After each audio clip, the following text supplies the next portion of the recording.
All right. Hello, everybody, and welcome to People in the Boxes, episode 112. It is Thursday night, 8 o'clock Central Time, September 19th, 2024. Hit that like button, smash those reacts, share us out, and let's go.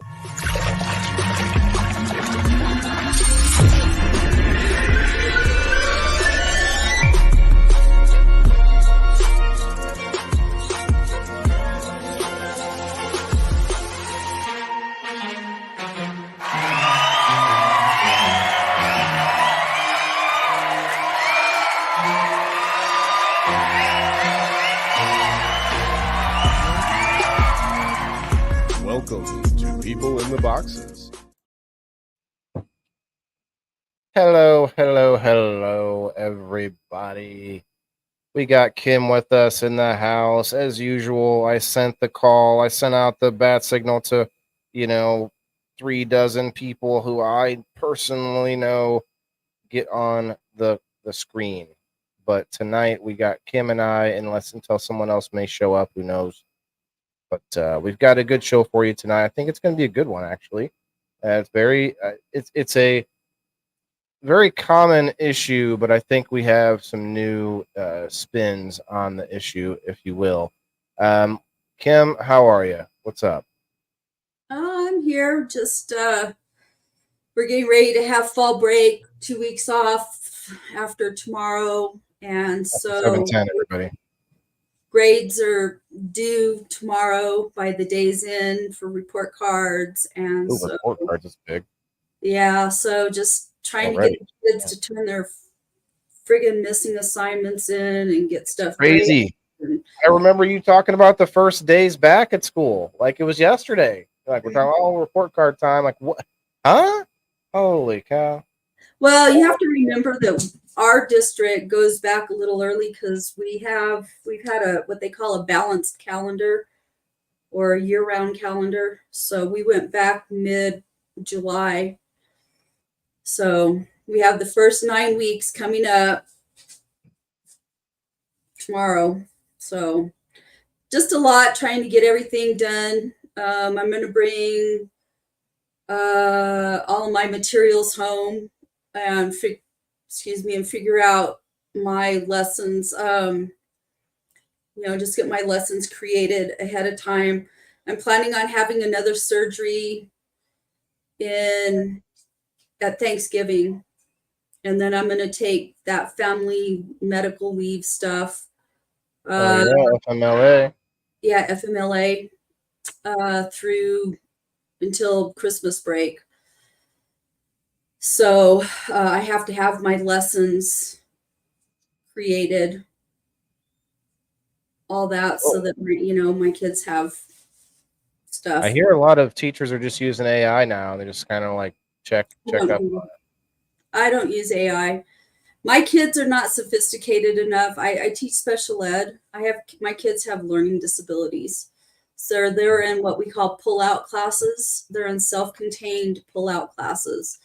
So my curriculum is significantly modified to meet my students' needs. So my kids aren't like intellectually disabled so much as they are, like they have reading disabilities, processing disorders, things like that. Sure. And their reading levels are around third grade. 10th graders with third grade reading levels and stuff like that. So that's what I teach. I have to modify everything.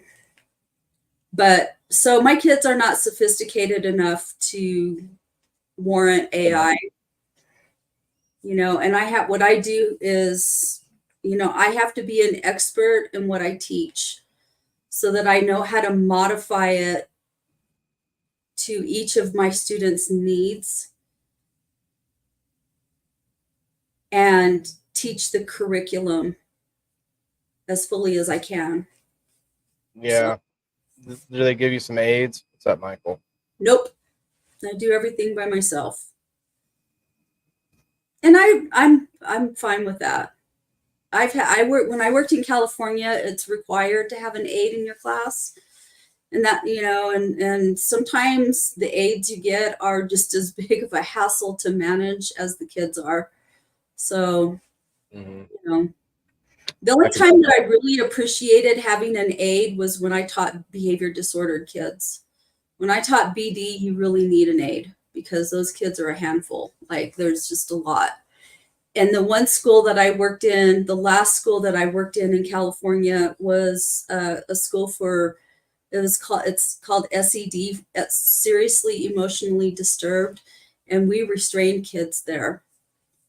Oh, You had your population could and was physically violent. So,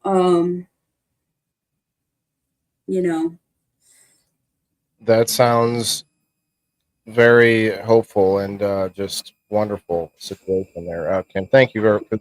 what, God, what do you mean? It sounds hopeful and wonderful. I'm being sarcastic. It just sounds Oh, a terrible thing. well, it really isn't that bad. You need people to work with those kids. They Yeah, have serious problems. Like I I just have, mean, it would be depressing to have to watch them be restrained, even though, like, I've been there. I worked in a hospital, so we had to restrain people who were, perfectly innocent, but still had to restrain them, and it sucks. But yeah, let's. it's not I guess I depressing. It's didn't. part of Hmm? what you need to do, but Right. Well, I mean, to give them some kind of, the best kind of care they can get, would have to mhm. be, or to keep them from hurting themselves. Um, I I mean, I guess that kind of ties in a little bit. We didn't really talk about tonight's topic, and I said happy 710, but that's what I'm doing here is the 710. So cheers, everybody. So tonight's topic is, there is multiple ways to say it, but self perception, uh, your inner view or your inner voice against yourself, or the saying that we always say, like, your own worst enemy, yourself is your own worst enemy, that kind of a theory. But then if you compound that with the cell phone and the apps that we are on, where you have all these distortions of yourself now, AI making you a different self if you want, and then of course there's the classic what other people think or the opinion of others that can affect us. So now we sort of have this trifecta that's really harming us. So a lot of times we have to be. I really don't like the attitude of I don't give a shit about what anyone thinks. There's nuance to that. It's like you don't care so much about what other people think that you are debilitated. But for me, I like to try to think of a sort of societal norm, at least in my own middle of the road kind of thought, and maybe I'm way off on yours out there, guys, but that is the way that I go about things. I say, when I go to the grocery store, should I wear a garbage bag for pants? I don't know, probably not, but maybe to somebody else that is a perfectly normal thing to do. So to each their own in that sense, but a lot of our morals come from a similar place, Judeo-Christian values, whether you like it or not. In America, it kind of stems from that. But we have this sort of vain narcissism now on our phones because, like me today, I took a picture, I took a selfie, and I posted it up and stuff. And a lot of people laughed at it, and I'm like, well, okay, like that's odd, but it's whatever, right? So like for me, I was like, that's not going to bother me, but at least I'm taking into account. Kim posted like what was that app? Some kind of app photos where they It's send you all these pictures of yourself. Does that feel good or not good when you're seeing these like distorted images of like what could be, or what, like, yeah, a different version of yourself? Like, I don't know. I could never do one of those. How? what's funny is it took my picture, my profile picture, which is a little bit older, and uh, it took that photo, and when I was younger, I looked like a lot of those pictures. So it's literally like looking at myself, but a younger version of myself. What's up, Elisa? Yeah, but then But the thing okay, is that, I'll post that stuff, but I don't really use those photos to represent who I am. Like, you won't see them as a profile picture or, but you that's know, an outward thing. I'm talking about how does it make you feel when you look at it and you're going, this is a picture of what I used to look like doing something that I never did. So whatever the picture is, a little part of you is going, this is something I could have done, something I never did. Like there's some crazy ones where there's like, girls. I've seen a few women using this app where the app sends you a new picture of you every day doing different things, oh, like distorted and like looking super smoking hot, doing all these different, poses with different outfits. And it's like that. I could see that being totally self demoralizing, I have I'm not a young girl, and Tasha thinks it's just entertainment. Go ahead. Sorry. I'm not a young girl, and I'm not like, I have a pretty well defined Right. ego and personality and stuff like that. I know who I am. I know what I am. Do I wish that I was younger and I still looked like a lot of those pictures? Well, yeah, sure, but I'm a realist at the end of the day, and so it doesn't really impact me like that. I find it amusing. Somebody said entertaining. Exactly, that's what it is. It's kind of entertaining. Did you But get a lot of comments on it, like, "Oh, you're so hot," because some oh people yeah, they but don't realize that they're looking at. Yeah. yeah, well, I don't know what people realize. I mean, it's pretty clear that those pictures are from like an app kind of a thing. It's one of those. Not to everybody. Well, it's got the game thing on there, and so like, I don't Right. know, but If you click on it, it sends them there, I'm sure too. So that yeah, it probably sends you is to a it, good and like, you can go through what I went through to do the pictures. But I can see where these young girls that don't have, like, I have this little girl in one of my classes, and I just love her to death. She calls me her mom, and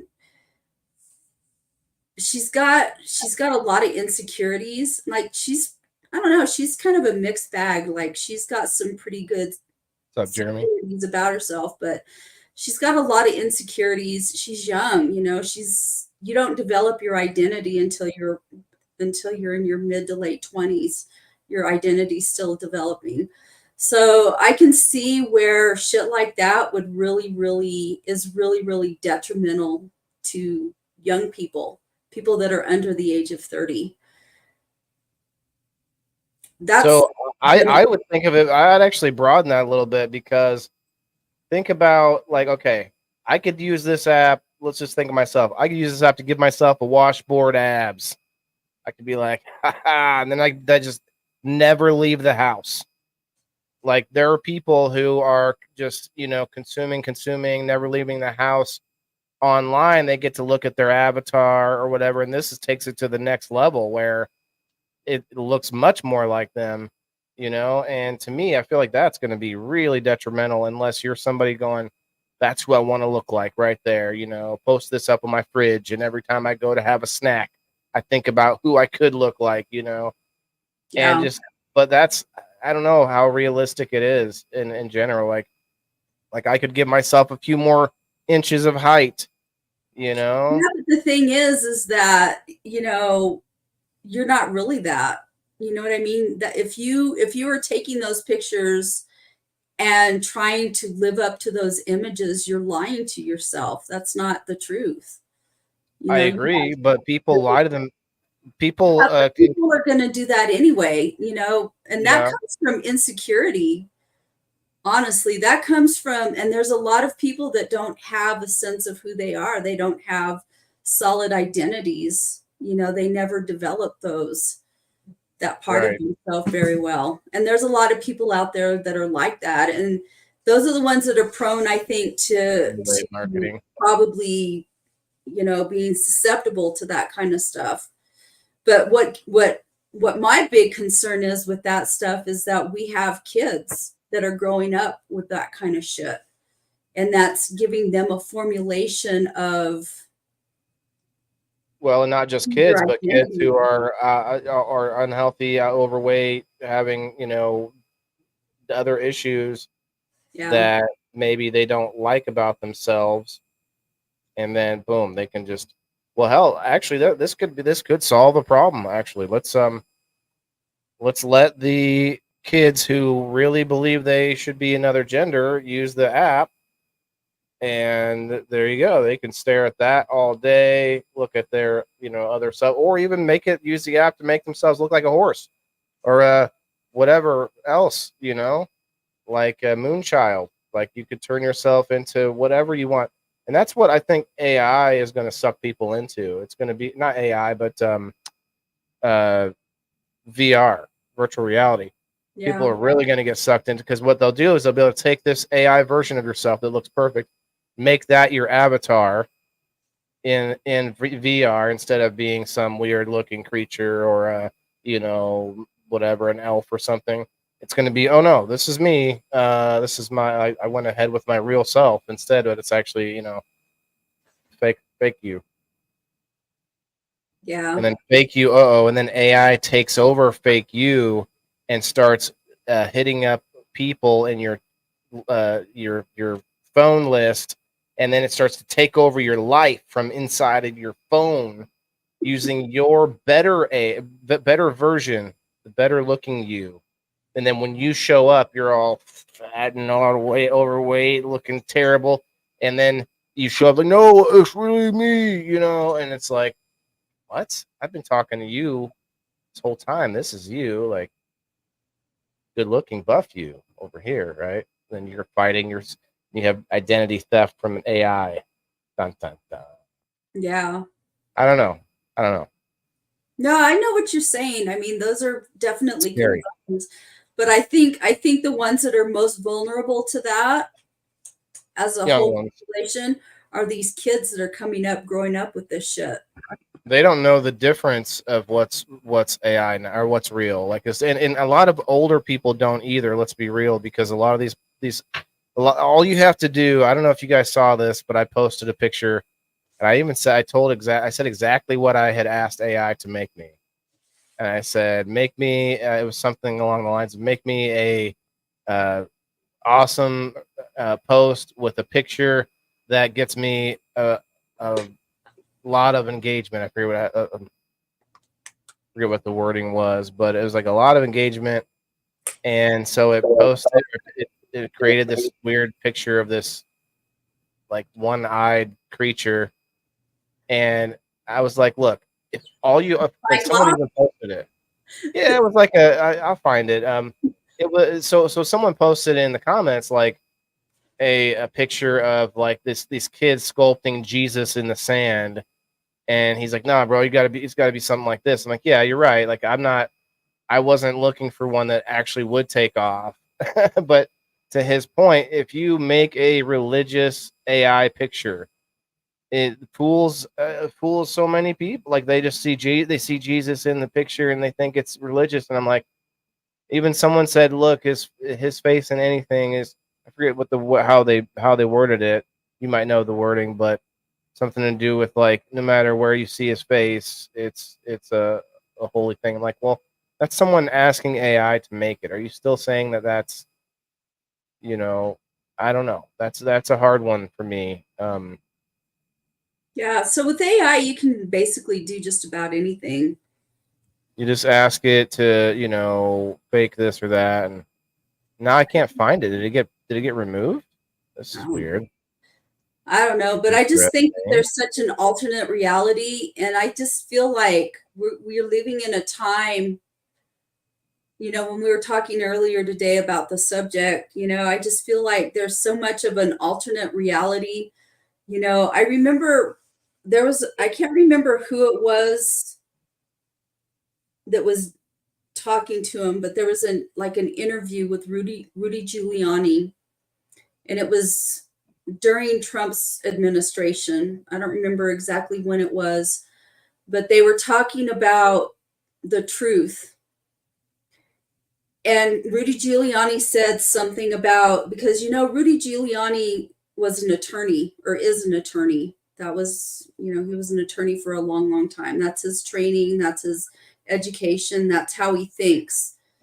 And so, but he said in this interview, and it struck me, and it's always stuck with me all, for all these years. But he said that the truth is not really the truth. Oh yeah, I remember seeing that thing. Yeah. And AI made me this. That gave me pause because that's true. The truth is not always the truth. Or the truth. Well, yeah. There are alternate truths. And a fact is just something that enough people believe. Doesn't mean that it's actually, the truth. The thing is that you have to look at what defines the truth. And truth is often, like defined by cultural mores. It's defined by the law. So you can go into, that's a cool picture. I like that. No, it's not. It's not. There's nothing cool about this picture. I love that picture. I would freaking, if that was a statue, I would type it in. Every one of us could type this in right now. I like that image. All right. I mean, what makes it any different than I don't understand why you have a problem with it. I think it's a cool image. It may not be a real one. It severely diminishes the effort that it takes to paint, even just paint a picture like this, or the effort it would take someone in real life to make that sandcastle in order for someone to take a picture of it. I don't know. I don't know, guys. What do you all think in the comments? Well, I understand it from that artistic standpoint. Yes, you're right. Just typed it in. They asked the computer to make cool picture, dude. Like, that's cool. I would love to have a statue that looked like that for my house, or a painting or something. I would buy something like that to have it in my house. Of course, I don't want it sitting there in a blob of sand. I'd want something more to it to make it more artistic, but yeah. And I mean, I push back against myself all the time, and I'll give you this, like, humans make fake pictures, right? But usually that's like us being ingenuity, using some ingenuity and a little creativity, and now the creativity really just comes in how you worded it. You could probably ask it like the same thing multiple times in different ways and get a different picture. No. So, are you talking about the truth? No, I mean with AI. Like like that. If someone asked AI to make a, sandcastle Jesus with a, little boy from India actually being the one sculpting it. I don't know if he's from India, but like, who knows? But it looked like there was a point there, right? Mm-hmm. And there was that was like some contrast. So you'd have to ask it specifically about a colored skin and the age of a boy in order to find even get something close to that same picture, right? Yeah. So my point is, like, wording it very specifically 10 different times, you'd have to, if you said the same thing, it might even come up with different things each time. So it is fun, I guess, in that sense.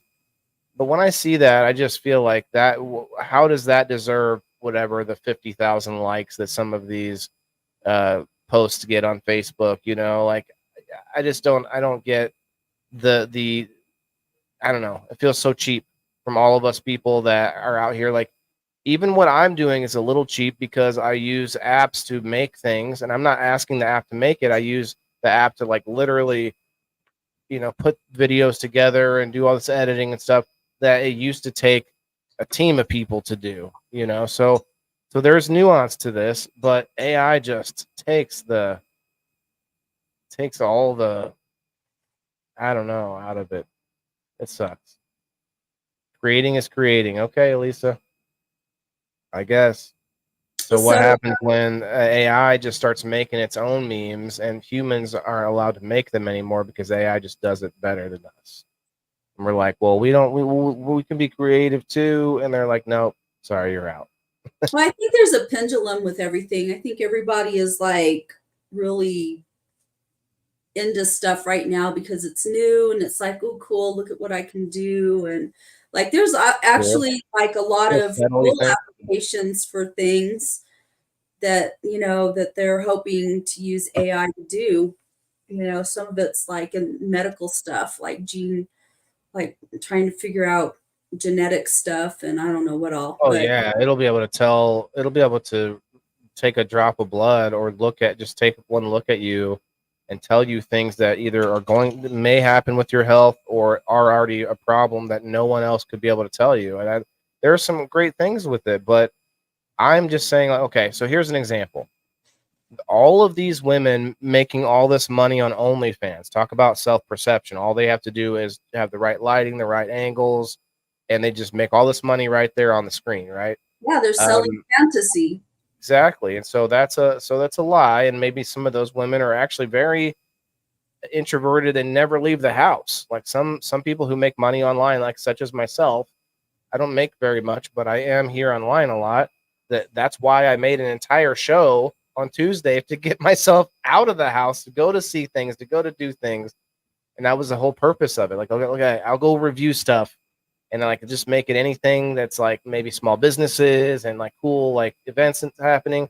Like, okay, cool. And like that's been great. It's been awesome for me. Every weekend I'm like, okay, what am I doing this week? And like this coming weekend, I'm going to Keepy Canna Fest in Peoria, Illinois. It's going to be an awesome time. I'm going to bring like 2 or 3 bags. I'm going to have this big old satchel full of swag for all you guys, all my subscribers out there. It's going to be great.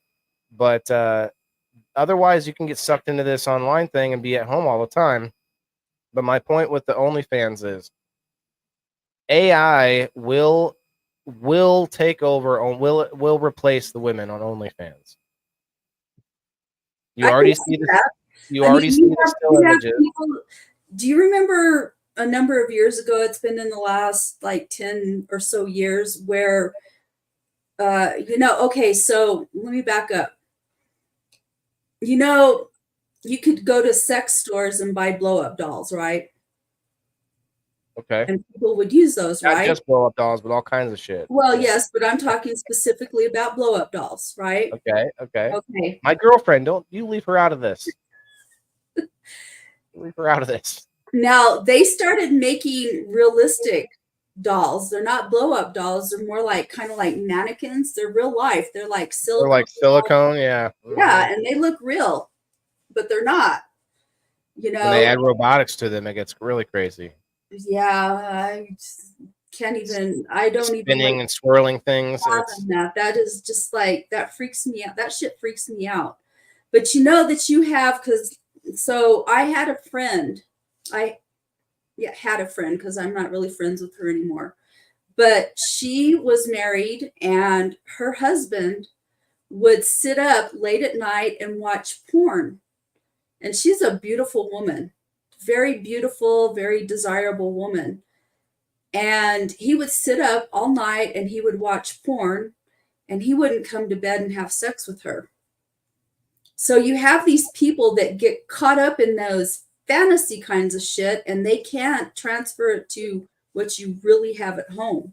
Reality is just not as good when you can just, blah, blah, blah. It's like, well, maybe that's not, maybe there's some nuance to it that people don't get. They're just looking for the, plug themselves into the dopamine receptacle and be ready to go. I think that there are people out there that have commitment issues, that have, they don't know how to interact with people. Too many options these days too. That's what gives us a difficult self-perception because there's too many options of guys out there that look better than me, women out there that look better than any woman who's trying to look at women. Like even the tens out there have to compete online because there are hundreds of them, thousands of them, millions of them, even of tens. Like imagine. Well, the thing that kills me nowadays is looking at a lot of women is they all look the same. Like there's, I don't know, that kind of freaks me out. Like everybody, there's different styles. See different styles.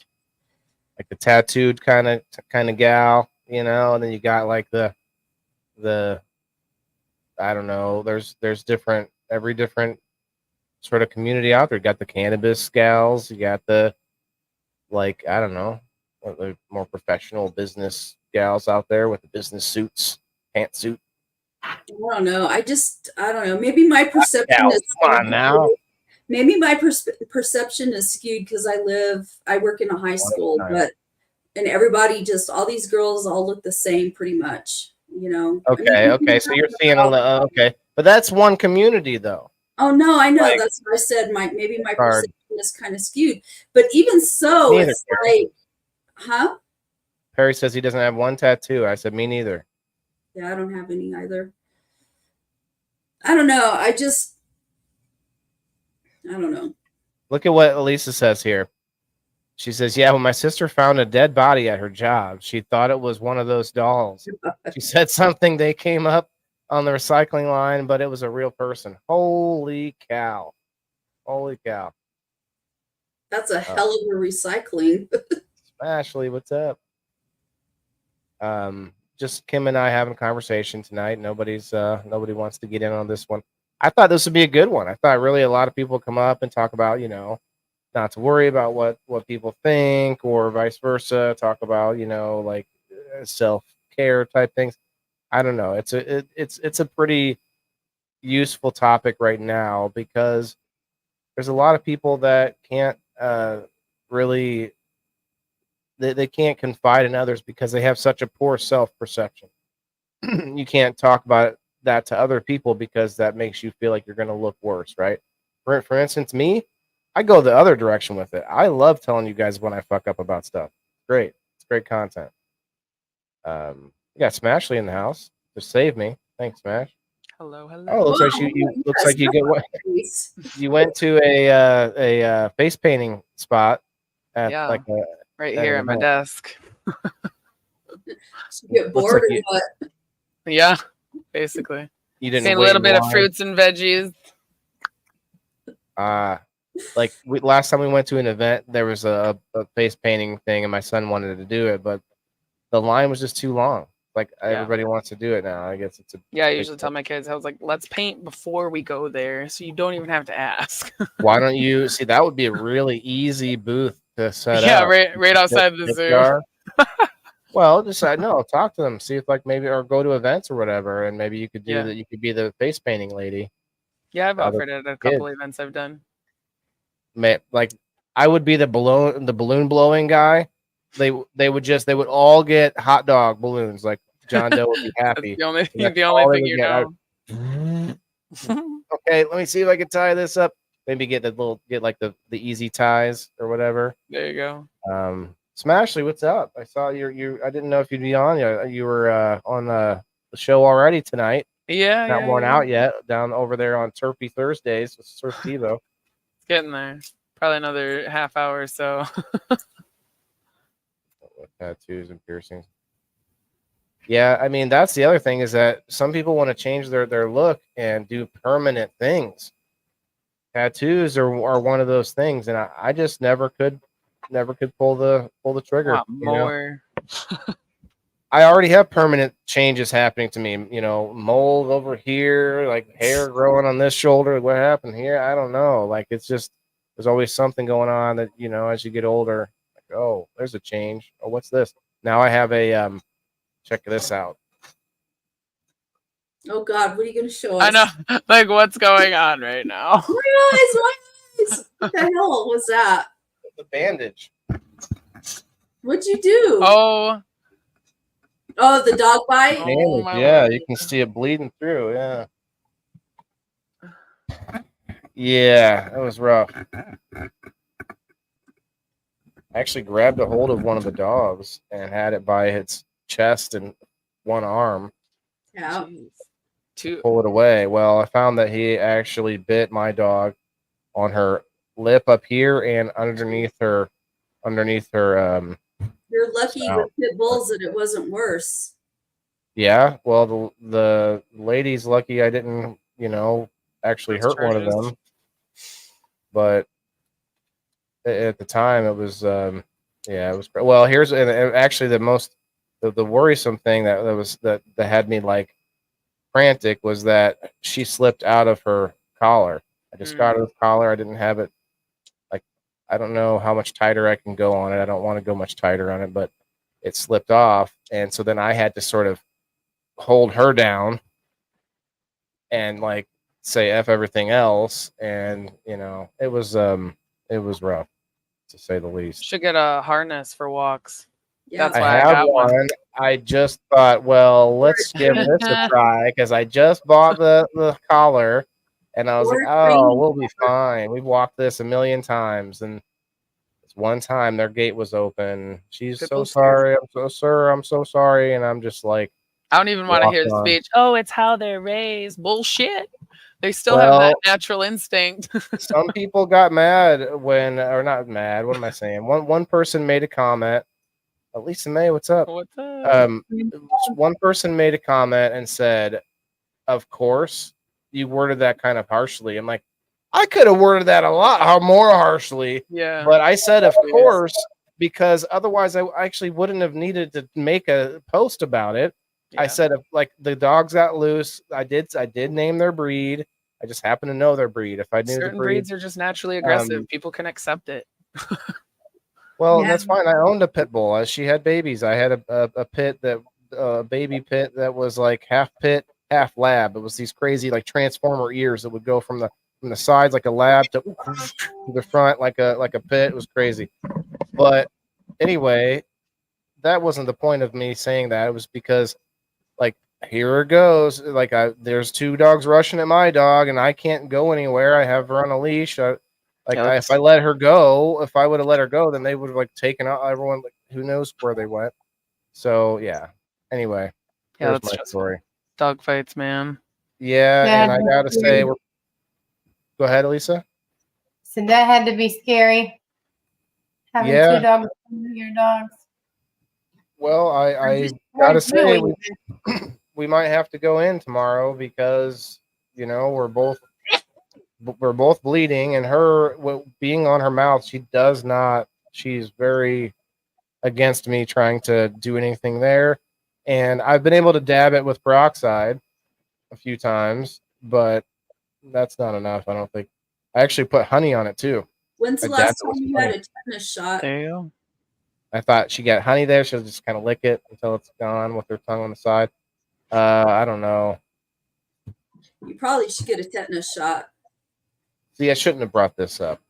I'm keeping my mouth shut. I'll be fine. What's up, Rachel? Hello. Hello. Yourself, and you're different from others. Well, that's the thing, is like you got to find your difference, celebrate your difference. In my opinion, like that's my thought on it. It's like you don't need to celebrate it in such a way that it's like this is my entire existence. I personally don't think so. Just my thing. Don't turn yourself into a thing. Turn yourself into a person with variable, different, emotions and different thoughts, and not just one. I'm a this, I'm a that, whatever it is. Political, whatever. I'm a cannabis person. There's very easy ways to like diminish your self value without knowing it. You're doing it yourself. You're like, oh, I'm just to this. Like, well, no, like you have a lot of thoughts. Like we're full of. I think that comes naturally for people, though, unfortunately, is to immediately think down on themselves. That's why, that was why I thought this would be a good topic, because not just that, but now we have our phones that can go both directions. It can make me think down on myself, look at my numbers or something. But then it can also go the other direction with, like we were talking about earlier, the AI altered pictures of us. I had a follower this week tell me that you can't worry about the numbers or anything else because there's people out here doing podcasts that ain't made $1. He said, you just keep creating and be yourself and tell your own story. You're your legacy, and you gotta love you the most. You're number one. Oh, for sure. And what I do whenever I think about that, I don't. Here's my thing. I've talked about this before. Is that for me, it's much easier to go to the computer and the phone because I've gotten a little bit of knowledge of like that world more so than what I'm trying to learn. And whenever I think about whether or not my engagement's low or something like that, my go-to is to think, how can I make my show better? How can I do better or do more on the backside, like, work on more projects with the plants or whatever it is to actually further what I'm doing. And then it naturally shines through online, instead of scraping and clawing at, like, trying to get more people here, like me doing the same show, never getting any better at anything, but just offering more free stuff. Like, hey guys, come hit the like button, come on, get people in here, tag 3 people, and you'll get in on this giveaway. Like, that's a sort of more of like the desperate side of, like, okay, how do I turn this around? Well, yeah, you can turn things around with some shady shit for sure. You could do some other things. You could, whatever it is, you could network more. I could keep putting more posts out. Someone told me I don't post enough. I was like, I don't know, man. Like, I feel like I'm filling up people's timelines. I think posting your own stuff Rochelle is the best.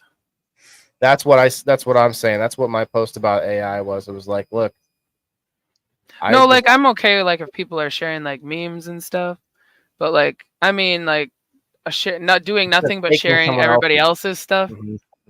I just feel like you're not going to attract anybody like that. Original content. But for some reason, it people do, though. There's a whole thing in it. But it's funny, though. We have a couple friends that for you to have a spot, actually, to be able to share other people's stuff. Because I use my page to share a lot of people's stuff. That's good. Good call. Likes too, because you're getting those views and likes too on their stuff, even because you shared it. Joe. In the comments, you're getting some comments from them too.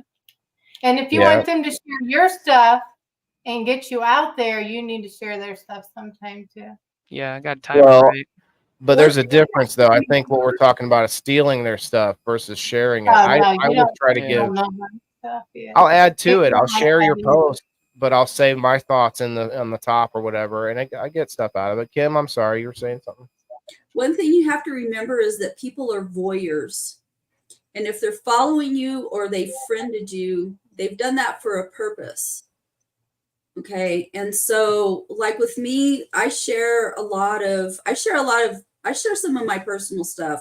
Like, I don't have a lot going on in my life because I'm fucking boring. Hey, everybody knows your Don't say that. See? You got your house going on? See? That's what we're talking about here. I am. Right now, I'm boring because I go to work, I come home. I don't have a lot of time. You've got a whole community of people online that you pay attention to. You've got your show on Sunday. But I'm not saying I'm saying as far as my day-to-day activities, I'm not out there partying and whatever. I go to work, I come home. I garden, I grow cannabis. That's not boring. No. Well, if you're a teenager. Yeah, I'm right. It's not boring. If you're in your 20s, it's boring. Okay. Something to occupy your mind. Oh yeah, and those are things. But the thing is that people follow me. People have either friended me or followed me for a reason because they're interested in me. So what I do, the things that I share, the limited stuff that I share, sometimes I'll post pictures of, like tonight I posted some pictures of my hibiscus that are blooming. People like that shit. They feel connected to me because I'm sharing parts of my personal life. And that's what people are doing. They're wanting that connection. They're following you for a reason. You've interested them. They like you for a reason. And so, you have to share. If you want to increase your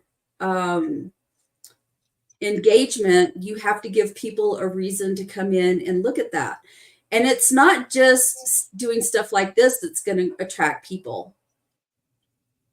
This kind of stuff, like your shows, our shows are going to attract people for a certain purpose.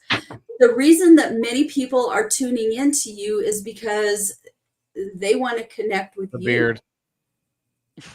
Maybe they watch on mute. Oh, Waylon, you're just such a sexy beast. I got to see more of you. You know, They so hit you the gotta mute show 'em, button. you know, you got to give them more sexy beast or whatever, you know. Hey, And so, like, I that. post just about every day. I go to my house and I videotape what's going on at my house and I share that out. And a lot of people view that shit. No date. Rose wants to know if you had a date night. Maybe one of these years I'll have a date. That would be interesting, though. You show up with I brought veggies on my face. What's up? Okay. All right, let's go. Oh, yeah. But people are looking for connection, you know, so you really need to give them more of No, you come on. so that they can stay connected. That's my Because if fault. people don't feel connected to you, they're not going to watch you. They're not going to follow you. They're not going to be interested. Look, Joe, I'm not everybody's cup of tea. What kind of men do you like? I feel like a good strong profile page is good. Like when you first like enter your page, it should look like what you love and what you do and what you kind of promote. I promote all kinds of shit. I know, but like you can put that in your cover photo, Yeah. Yeah. Well, what is my cover? My cover photo on my personal page is a lion. See, people just don't know what they're getting.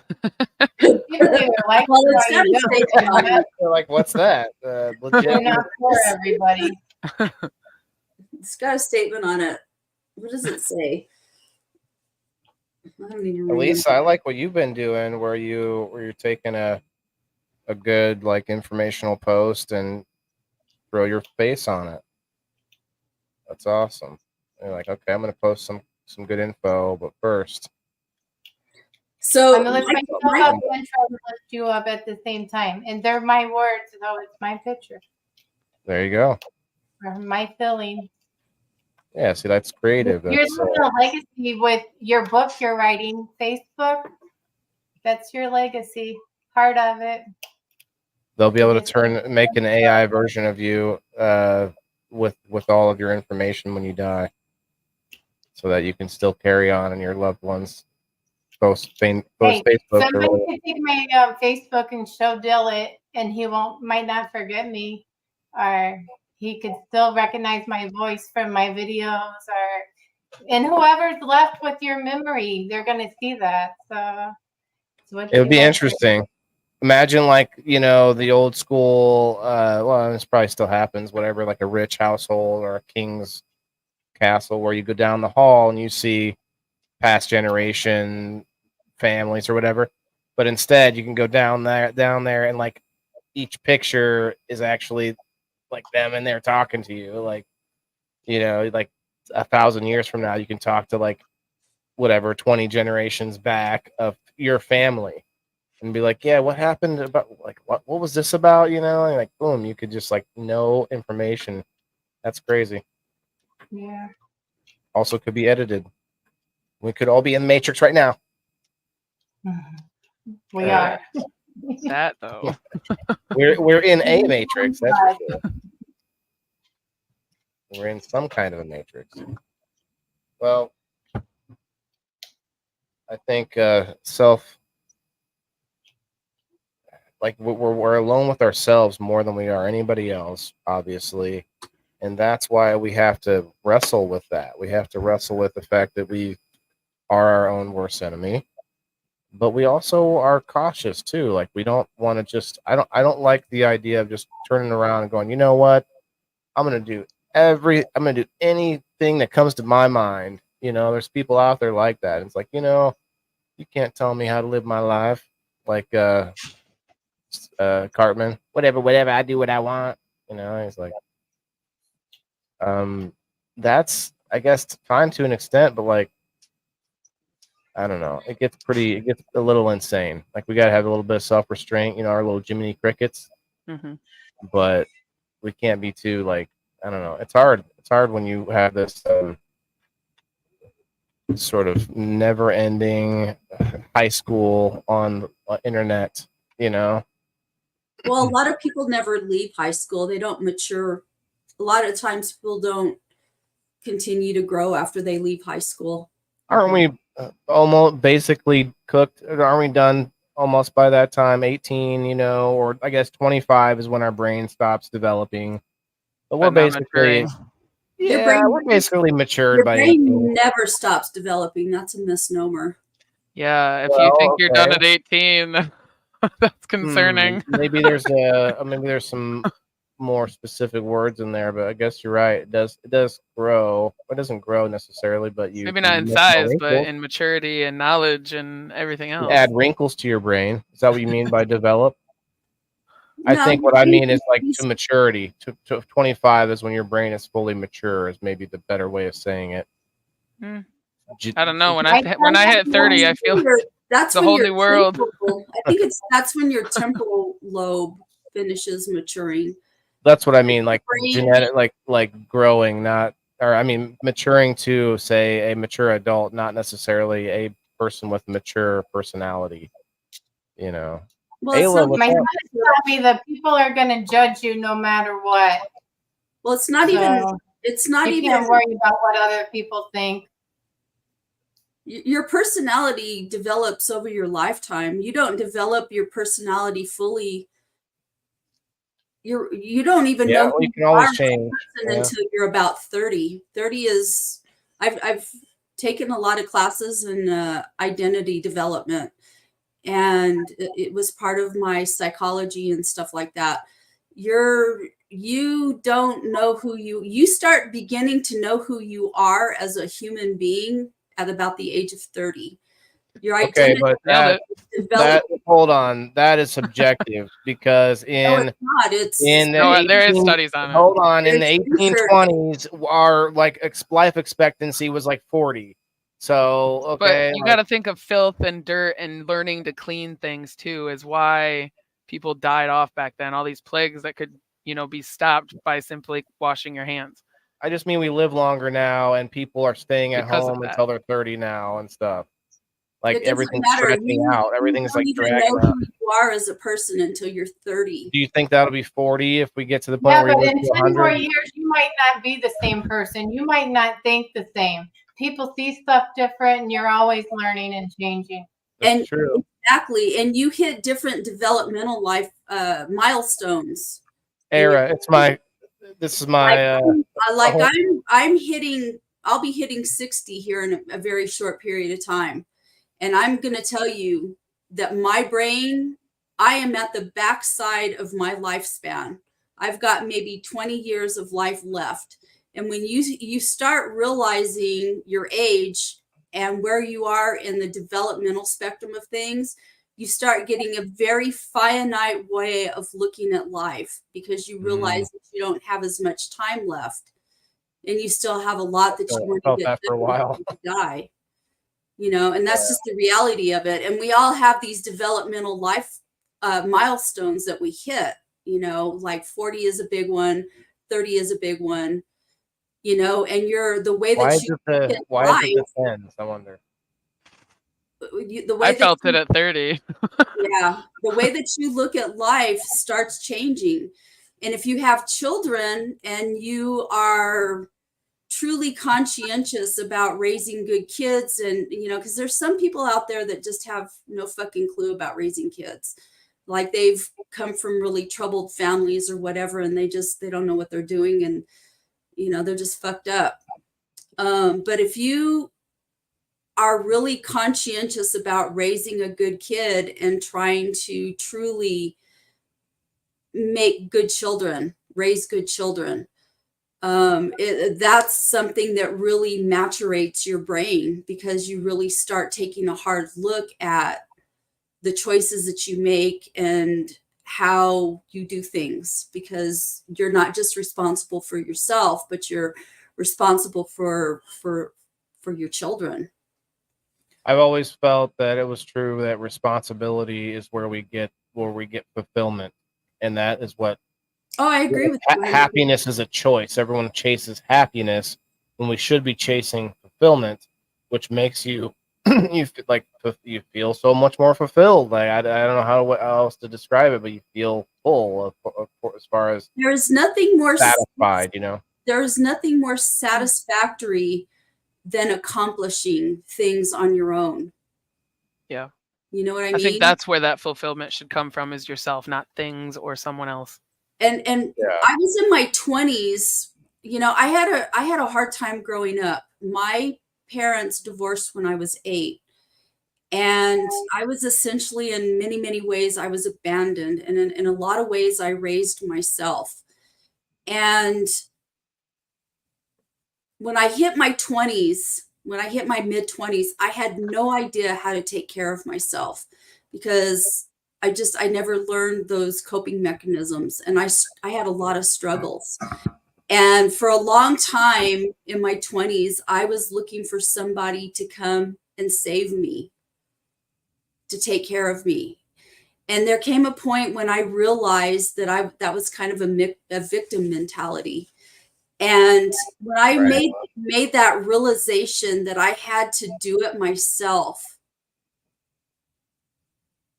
and I started developing the skills to be able to do that, it made me stronger and more confident. Little by little, right? It's not like you just jump straight into it. It's like, oh, let me take on. And you know, one of the biggest accomplishments that I had, it's going to sound really weird, but I had a pickup truck and I love music. And the truck that I had a very basic AM FM radio in it. And I hated that. I wanted a cassette player in cassette player in my truck, because I love listening to music, and I traveled a lot and I couldn't listen to my music other than on a radio, and it sucked. So I figured out how I bought a little cheapy cassette stereo for my truck, and I couldn't really afford much, and I couldn't afford to take it somewhere. So I figured out how to fucking install that thing myself. And it was a really big moment for me to do that, because I realized that if I could do something like that I felt like was impossible and wasn't something that just anybody could do, I felt like if I could figure out how to do that, then there's a lot of other things that I could figure out.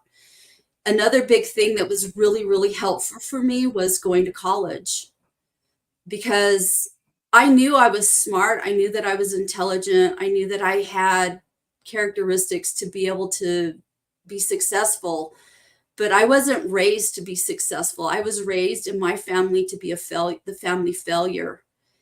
And so it was a really big thing for me to go to college. I was not supported by the majority of people in my family to do that, even though I came from people that were college educated.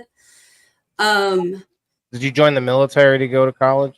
No, I joined the military because my dad said it would be good for me.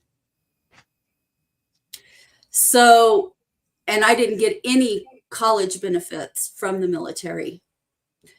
So, but going to college really helped me, and especially studying government, because I found my voice. I got involved. I'm very good at debating. I've done a lot of televised debates.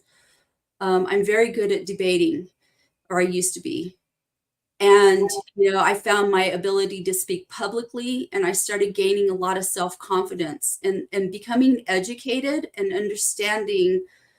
You know, a lot of people poo-poo education, higher education. Well, you got to take it with a grain of salt. You got to be careful in there.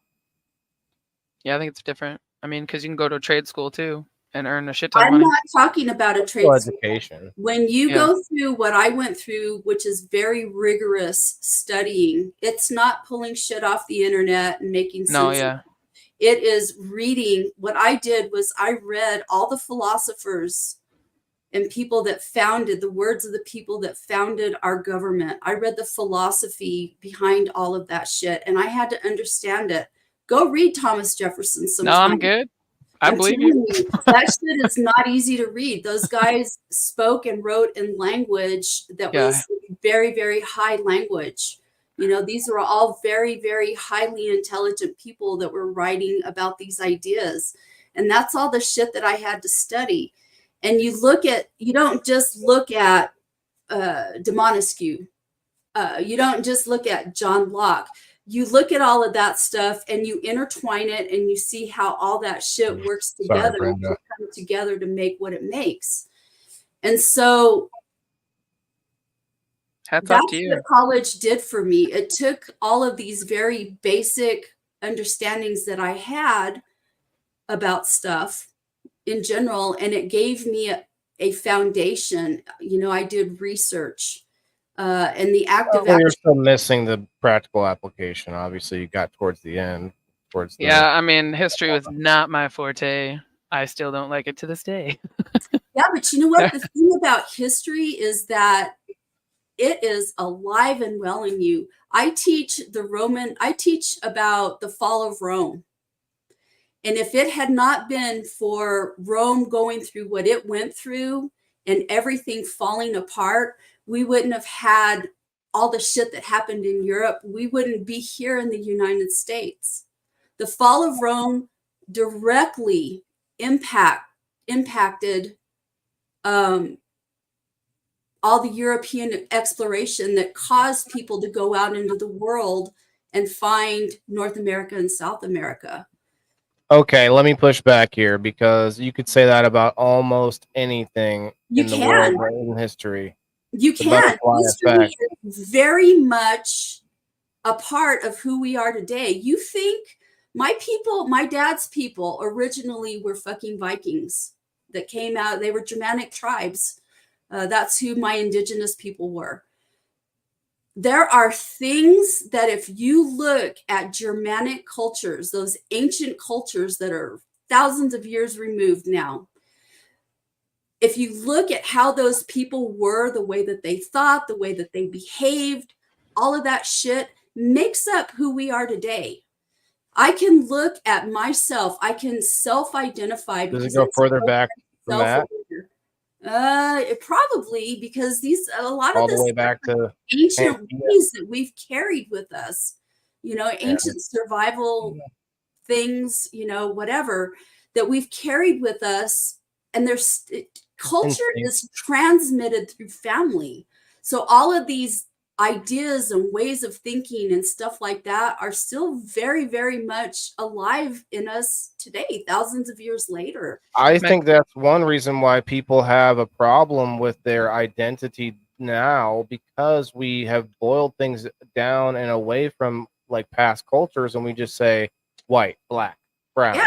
Like we don't even, like we used to say, even within the quote unquote white community, you could look at someone and be like, oh, they're Sicilian, or they're, you know, Polish, or like you could do all that. And I'm not saying that's better, but it is maybe a reason why things have gotten more confusing for people. Mixed race, like tons of different mixes, like some people with like very unusual mixes, and you're like, wow, like what am I?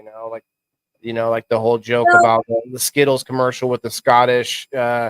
Was a Japanese Scottish guy, and like they were like the guy even says something about it doesn't have to make sense or something like that, and it was just like that was the whole point of that commercial. I see what you're saying, but let me just say this: Europeans were conquered people. They haven't had a identity for thousands of years. It took a long time for us to be reconquered and all kinds of stuff, you know. So whoever people truly were when they were tribal has been gone for a very, very long time. You know, I was just talking today. We were talking about the fall of Rome, and it talked about how once the Roman Empire fell, the Eastern, you know, the Roman Empire split into two. You had the East and the West. The Eastern side of the Roman Empire was influenced by Hellenistic cultures, which were Greeks, Asians, and I want to say like Middle Eastern people. I can't remember. You know, and well, where do the aliens come in, Kim? I don't know which aliens. What aliens? The Anunnaki. Come on. The what? The Anunnaki. Anunnaki. The Anunnaki, I okay. don't know what the fuck The that is. Anunnaki were actually who we worshipped as Egyptian gods and other gods. And back when there was what's it called? Not monotheism, but the with multi yeah. And so this is the story, okay, Kim. The reason that humans are so infatuated with gold is that when we were enslaved by the Anunnaki, which we thought of as gods, but they were really just an advanced alien race, they brought us up to they brought our genetics up to a certain intelligence level just so that we could work for them. And that explains that explains the gap. I don't believe in that shit. Well, it actually gets deeper because the reason and nobody and no one and it's bullshit. You better put your waders on because you're in bullshit. There's some deep conspiracy theories on this. Yeah, I am not I'm a realist. I want to see the facts. Where are the artifacts? Prove it. So the word. How do you know God, your facts are facts? Right. The word God. From this perspective, the word God used to mean small g used to mean group of designers. Okay, and that was the Anunnaki and the Akashic record, if you will. Well, maybe in that culture, but you would realize that the ancient Egyptians weren't the only culture that existed on this earth. That's the story. Okay, so the story goes like this: the gods, several Anunnaki were on the planet. They needed to mine more gold for their ships, and they spread out around the world. Okay, and they each took different groups of people, but they each upgraded the people or whatever, genetically enhanced them in different ways. And that was where we got such vastly different races. And that was where they had a war between the gods. And the one who won was none other than the sun god, Amun-Ra. And that was when they shoved everything into a theory of one god, just one god, because he wanted them all to worship him. And what do we say at the end of a prayer? Amen. Amen. You'd say amen. Amen.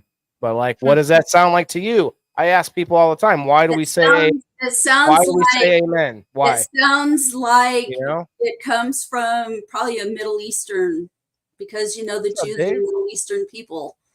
Maybe you might be right there, but that was also where all this came from. The linguistics of it, but the Middle East. That's where it happened. The Middle East. I mean, so that's Amen. Amun-Ra. Like they say that it means what Amen means is I agree with all of this or something, or what is it like? There's a phrase. I'm like, why don't we say that? Oh no, we had to say amen. Well, how come? I don't know. No one knows. There was a preference for males. It was what do you call that? It was something passed down so long that nobody knows why. No, it's because cultures were dominated by males. Is why. Joe has he says the Book of Thought. Is where we say he says that's why we say amen. I don't know. I don't know. I've not heard that one. I don't know. The Middle Eastern cultures had a very large influence. I mean, if you look at Egypt was a cultural mecca for a long time. They're very ancient cultures. Now, were they influenced or were they bred by aliens? I want to see the evidence of that. Where's proof of it? Otherwise, they hid it. Mumbo jumbo shit that's it's actually the tablets, the Babylonian tablets. What do they call them?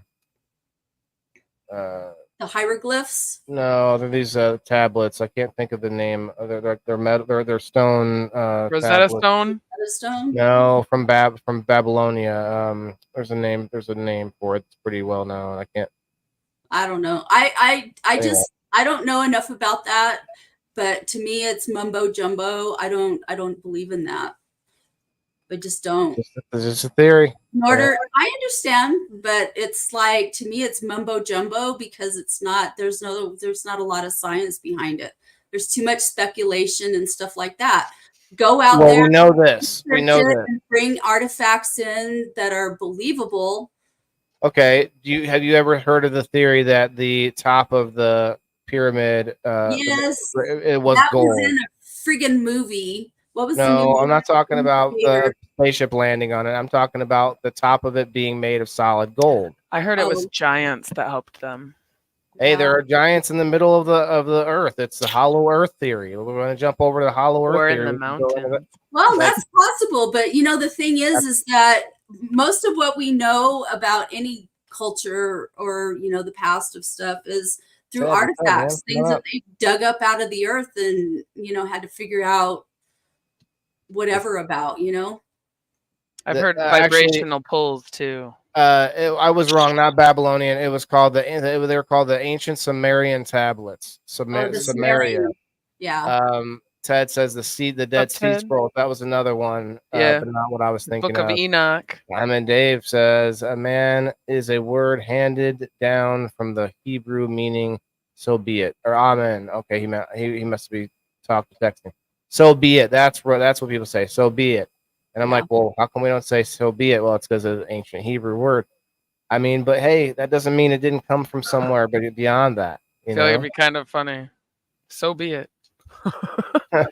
Speak it into existence. Lord, I pray that everybody, gets my next family function. I'm gonna be praying, and I'm gonna say that. So be it. What? No, so be it. You have to understand that translations of languages, like the Bible. Oh, don't get me started on that. Okay, I'm going to make this very, very clear. I'm a Christian, and I believe in the Bible and all of that. But at the same time, that Bible has been translated from. Thank you. Has been translated too many times.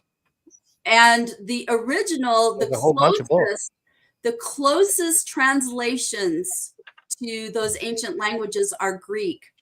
And so when you look at literal translations, so like let's say you're looking at a verse in the Bible, the one that stands out to me came from a sermon that one of my preachers did, and he talked about there's this verse in the Bible that talks about that we are like filthy rags. Okay. And rag, bitch. Oh, okay, I know. That our sin, it's talking about, it's in the, I want to say it was Paul was talking about it, but he was talking about how we are like filthy rags. And it's in the context of Jesus. Wringing us out. No, not wringing us out. It's in the context of how Jesus purifies us because we are like filthy rags, but the blood of Christ covers us, kind of a thing, right? Because he's pure. And so the whole idea, so when you think of a filthy rag, what do you think of a filthy rag? Just a whitey tighties. Crap. Dirty. A dirty rag, right? Something like a dust rag or something used to clean the house. Well, if you look at the literal translation from Greek, a filthy rag are menstrual rags. Oh, snap. Because back in those days, you didn't have shit. Tampons. They had rags that they used. Throw me another one. So that is a filthy Boil rag. some water and tear some rags. Menstrual rags. But you're not going to get that out of a translation of a Bible that we have. You have to go to the original language to look at the context. We were unclean. And the cultural.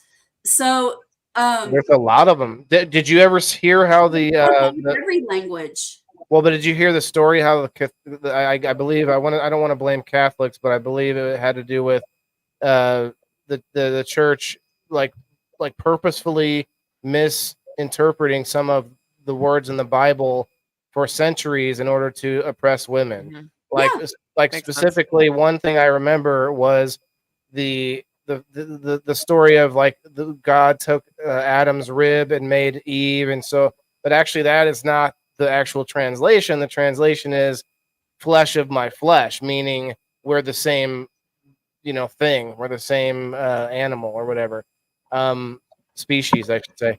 So it didn't mean Eve is lesser than Adam because we gave you some of our leftover, something that we didn't need, and this is you. That's you. You're the leftover rib. You're the one rib. Yeah. For her pleasure or whatever. Well, religion was religion. Early religion was skewed. So when you talk about the Great Schism, which is so the original church was started by I think it was Peter. Okay, and then it grew as the Christian religion in the Roman Empire grew because Rome controlled all of those areas where all of those biblical characters lived and operated. And they decided to switch to Roman Catholic one day. So what happened was you had these dioceses. You had all of these dioceses, which were literally like all of these church leaders. And it started because as Rome was falling apart, you had them trying to keep control of Rome through the church. And so the Greek Orthodox Church, it was the schism is between the Catholic Church and the Greek Orthodox. They were all one at one time, united, but they broke apart, and they broke apart because what would form to be the Roman Catholic Church was the popes were taking the power. And it was becoming a big social political thing. And so, you had all of these things when the church took over, when it became very powerful, when it started becoming very powerful. Anyone of power in Rome was forced to change to Catholic, or they would lose their. Well, it wasn't even just that. They used that religion to control people. That's what I mean. Like, but just that knowledge alone, telling us that all of the generals and senators and all the people of power had to just decide one day, oh, well, I'm a Roman Catholic now, in order to keep their house and their land and stuff. They made it so it was under. Okay. The Bible can be interpreted many different ways depending on who's telling the story. Yeah. I know a friend that talks in Bible. You want to know the truth of what the Bible, of what those people wrote, like Matthew, Mark, Luke, all of those guys, Paul, all of them. You have to go back to Greek. You have to go back to a more original form of the translation from Hebrew.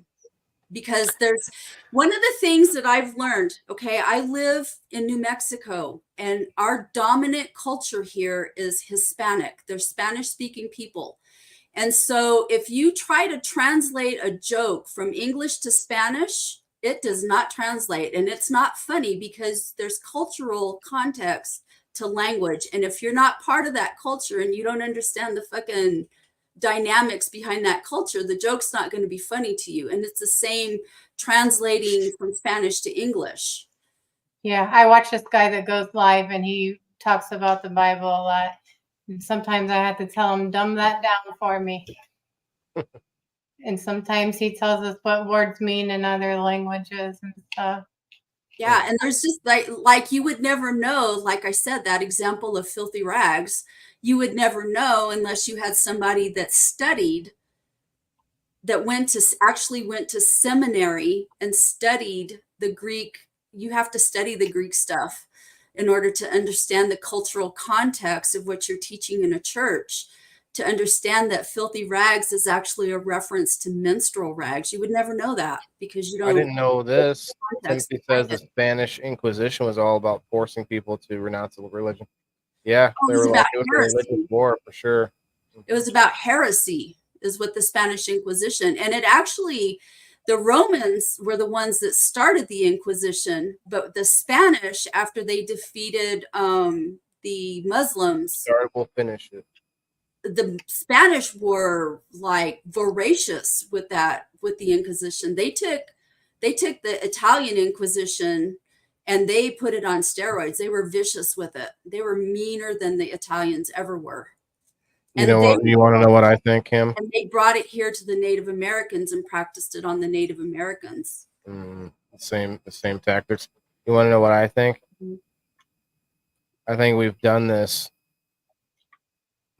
several times, if not more. We've been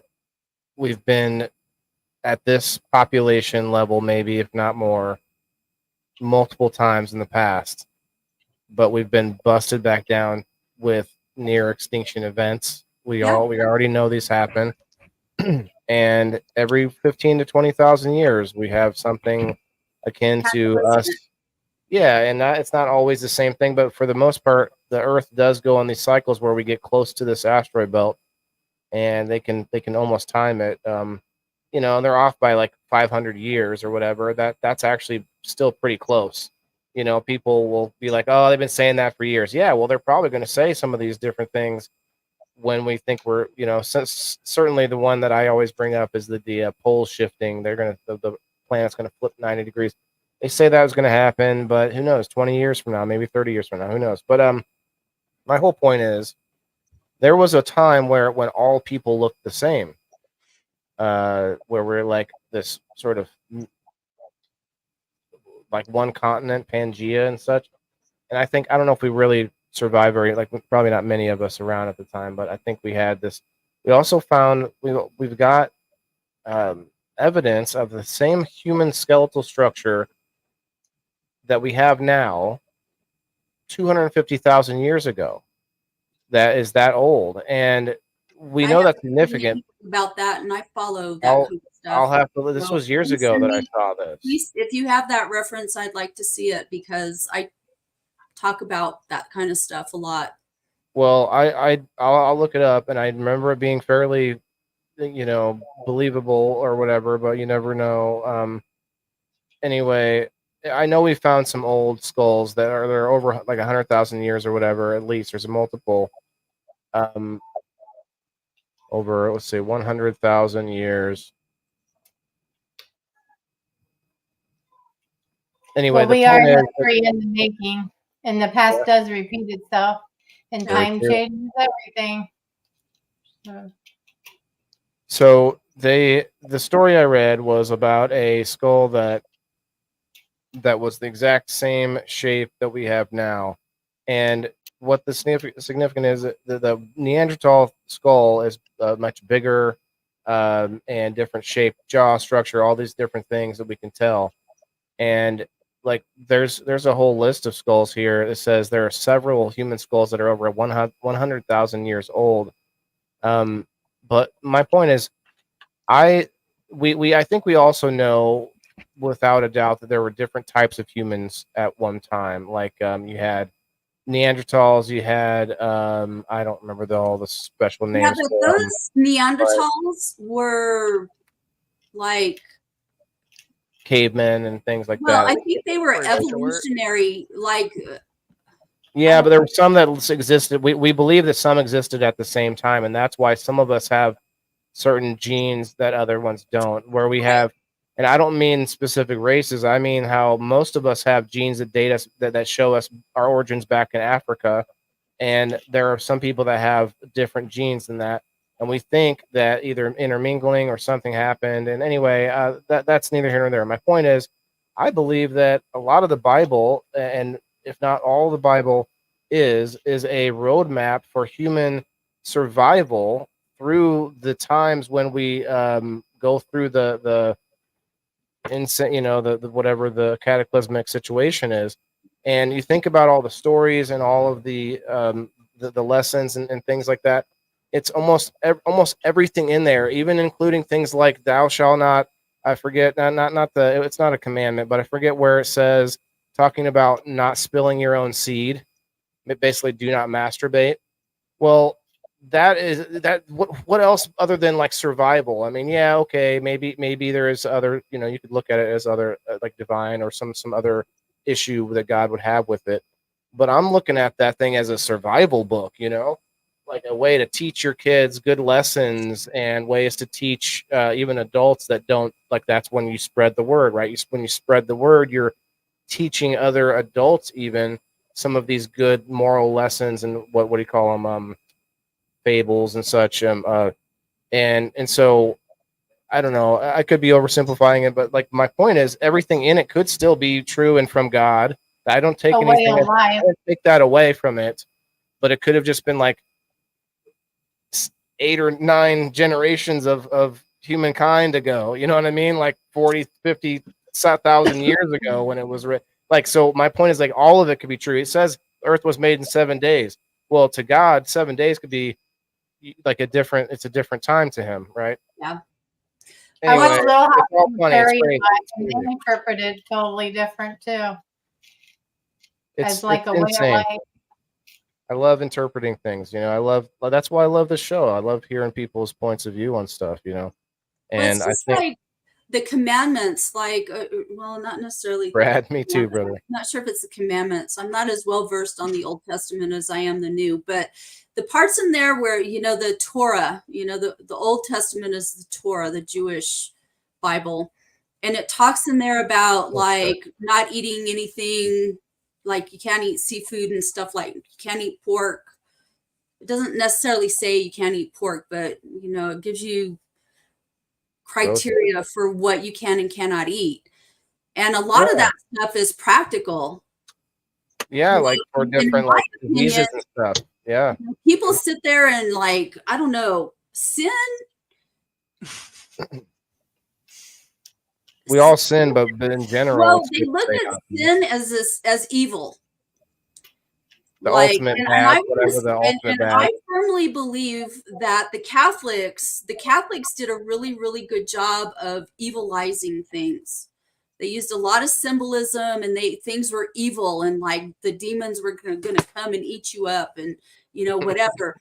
But I believe, you know, like if you're ever around people that are Jewish, that are true Jewish people, like they don't have those same concepts of heaven and hell like we do. They call that agnostic, or no? That's not right. There's another one. There's a term for that. Somebody who's like a fully does everything Jewish. There's a term for it. My bad. But people that truly practice Judaism, they don't have a same concept that Christians do of heaven and hell. That was developed by the Catholic Church. The Catholic Church demonized things, and they did it to control people.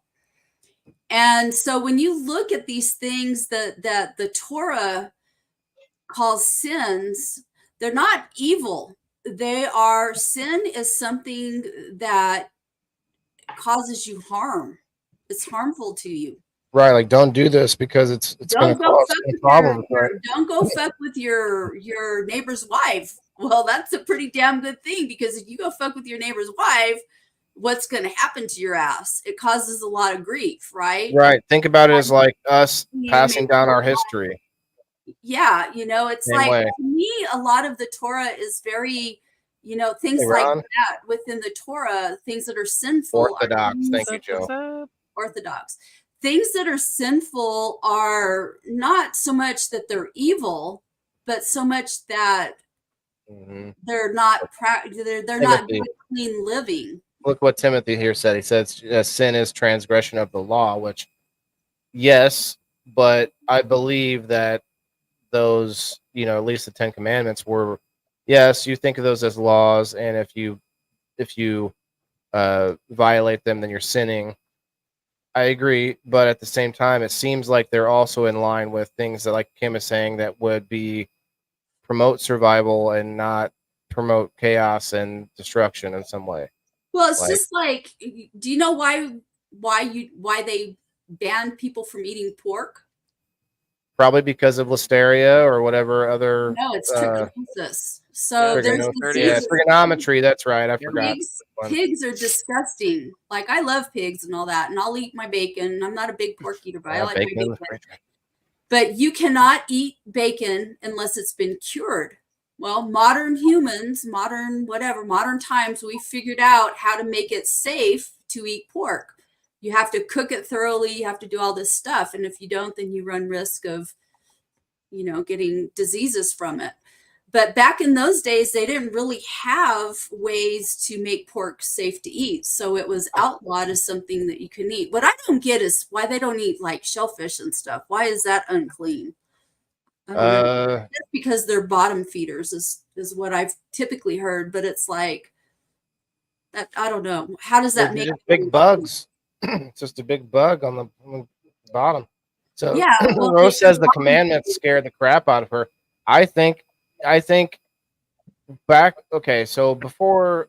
Yeah, they I don't scare you know. on purpose. Yeah, and to a degree, I agree with it, because if you're trying to if you're trying to teach people, especially uneducated people, before the printing press or whatever, you're trying to like the best way that you know how, and you're not going to scare them. You're not going to convince them because you read 10 Tony Robbins books on how to be a positive thinker, and you can just go and like show them how to do it. The best way, we all know the story, right? You touch the stove, you get burned. That's going to teach you not to come back to the fucking stove. And that's what we all know. Like scare and fear, those are powerful lessons. And we all know it today as what do we call it? Fear porn. There's fear propaganda, fear mongering. Like there's always. You gotta take the Bible with a grain of salt. It was written by a man. So. There's a verse in Revelation somewhere that actually says that whoever like takes away and adds to my words, God will take care of them. So I mean, I guess you can take that as it is possible, and it's kind of like proving that they will try and take away and add to it. Oh yeah, there's so many like edits to it, right? Like, right. But that's the thing, is I think anything man touches, it can become corrupted. And so even if the word came from God originally, like, sorry, it can't really. I don't know if it can fully be trusted now. You know? Or even We like all the sin Book on of the daily, Enoch. and He's forgiving. So you believe. I have my own relationship with God, and we talk. You know, we do our thing. So I'll ask him how his day's doing, how his day's going. You know, and usually he's like, same. You know, same old. You know what I mean? Waiting for that millennia thing. I'm like, all right. So we do our thing, but it's good. It feels like you have, you know. And actually, I heard recently somebody can't find out who they are until they find their own. And you don't have to have a relationship with God necessarily to find your own sort of spiritual leanings. And if that is like 100% towards atheism, and you just think total blackout or whatever, then that's it. But like a lot of people are still kind of like floating around, not really sure what they think, and that leads us to a little bit of inner turmoil, I think, a lot of times. But I don't know. That's just me. I also came up with more like a more solid image of what I wanted to become, and I may never get there, but I've also like resigned to knowing that that's my path, and whether I make it to the end or not, I have a path at least. Like, hell, okay, there's a okay, that's the way. I don't care. I don't know what's down that way. I don't know what's there. I just know that's where I'm going. And so that is like a tremendous relief on a lot of things. When your self-image is like all about how you look, you're going to be screwed. We all age. Sorry, everybody is like, you know, like you know, you better invest that OnlyFans money now. You know what I mean? Like, enjoy it while it lasts. yeah, no, but people get adjusted to that kind of life, though. Well, there's some people that just everything seems to happen for them. Like, look at tall men, right? I made a post recently, or not made a post. I commented on a post where it said something about just needing a 6'2" man that so I can like tell them all my deepest secrets or something like that. I was like, yeah, because tall men are more trustworthy, is what I said. It's like, no, blah, blah, blah. And someone else chimed in and said, oh, he's probably 5'5". And I was like, I forget how I responded, but I was just like, oh, okay. So because I responded, you're just assuming that I'm some short person.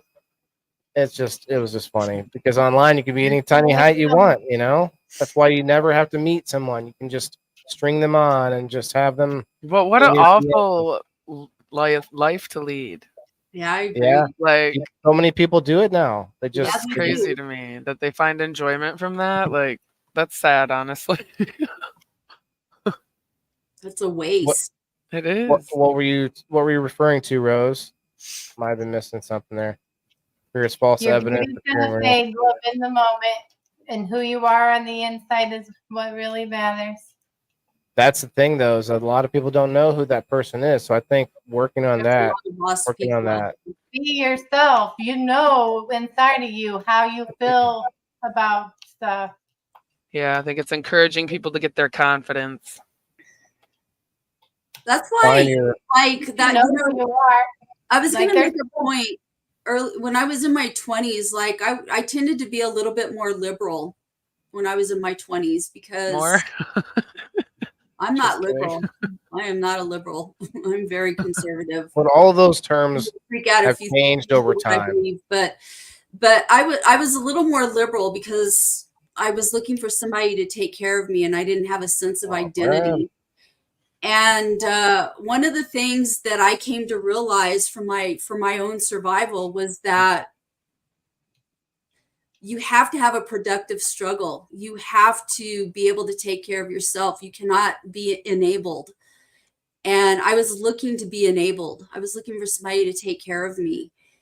And be the man too. That struggle, that productive struggle that people go through, you know, those hard knocks that you go through is what grows you into the strong person. And that's exactly right. You never know who you would be without it. When we take that away from people, you know, I see it all the time in school. When you take away that person's ability to do for themselves, they don't grow the confidence that they need to be able to stand on their own 2 feet in life. They're always going to have to rely on somebody else to give that to them.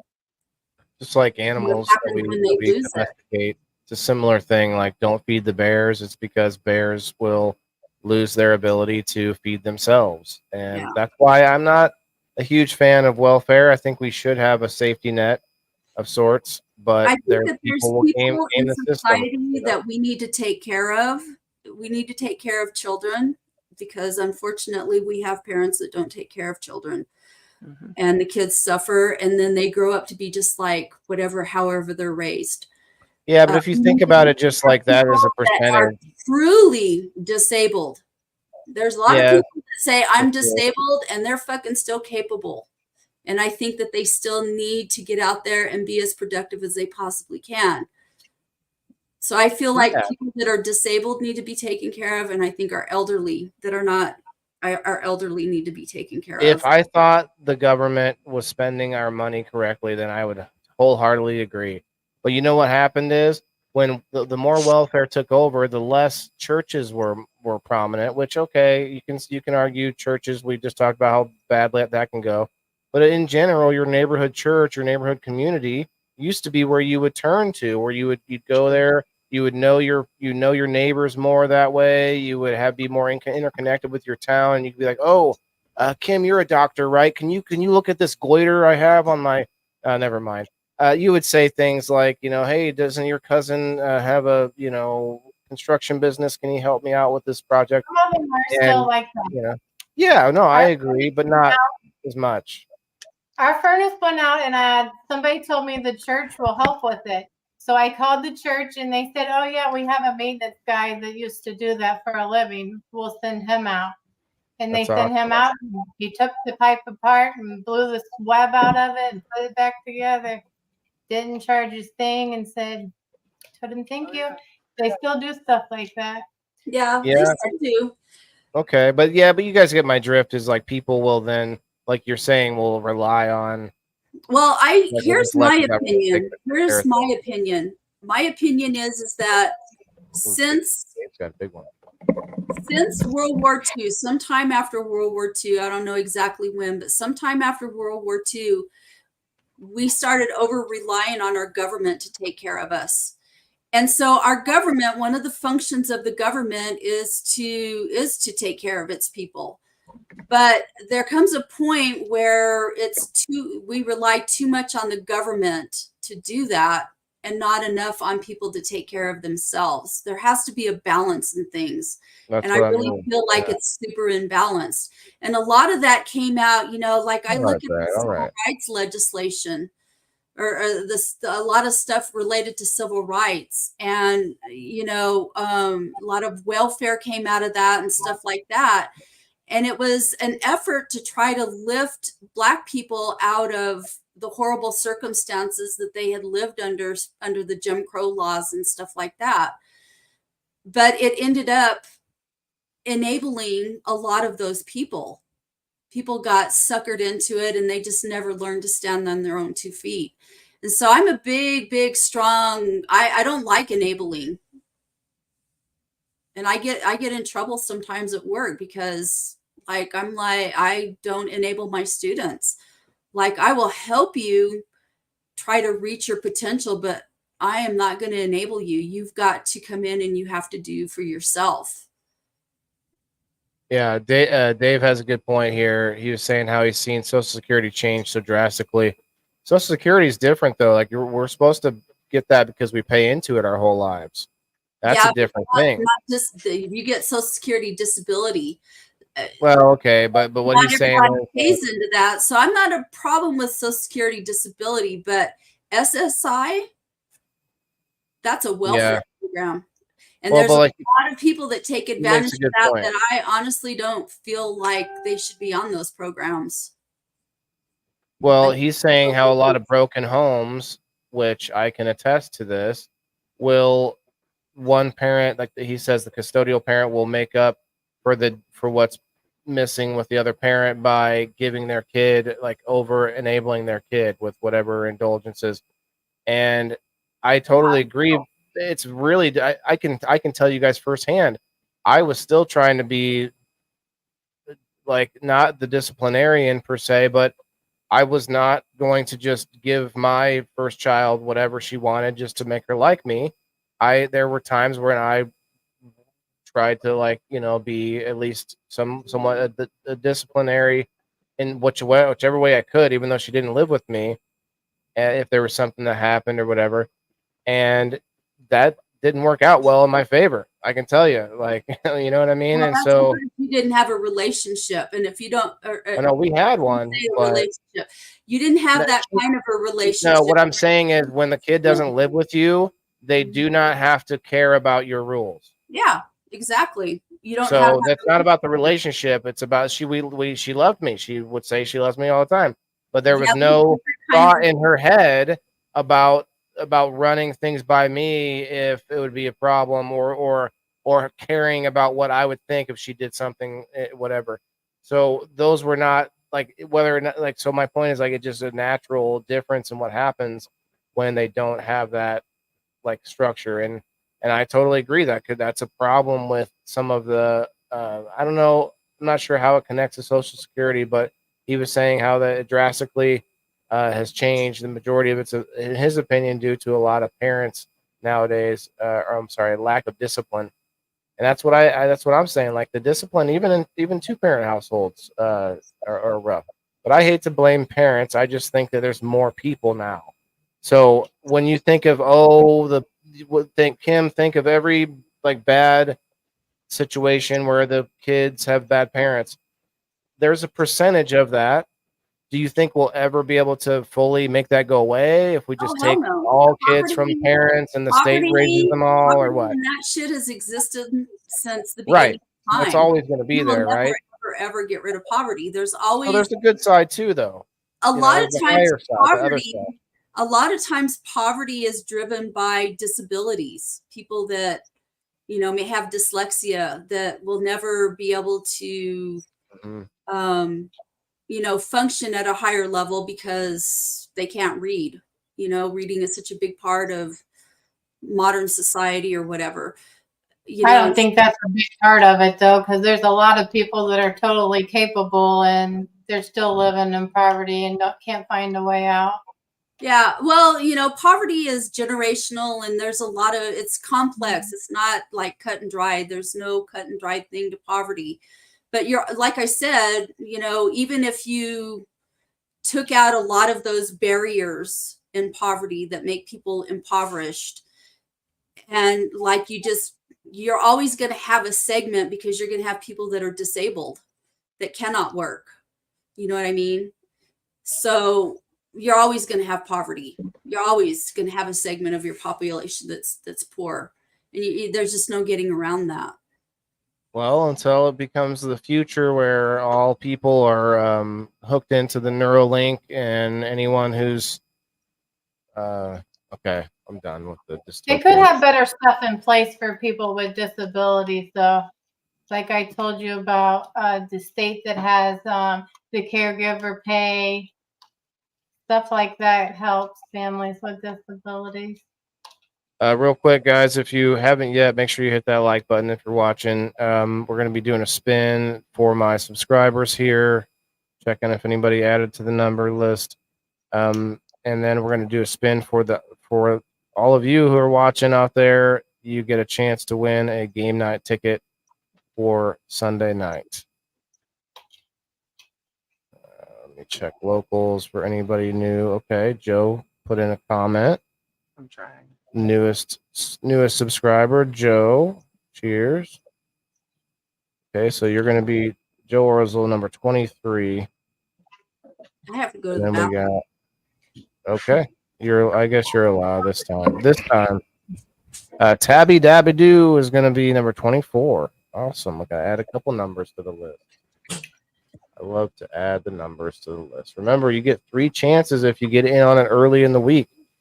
Get in on like I usually spin on a Tuesday, so if you get in on it by Tuesday night show, I don't always get it the number wheel put out right away on Sunday night, but sometimes on Monday, but usually by Tuesday it's out. And yeah, get your comment in on it, and let's see, 20, 23, 24. All right, well, I'm out of here. Love yourself the most. You gotta live with yourself the rest of your life. Peace out. Have a good night. Thanks, Lisa. Yeah.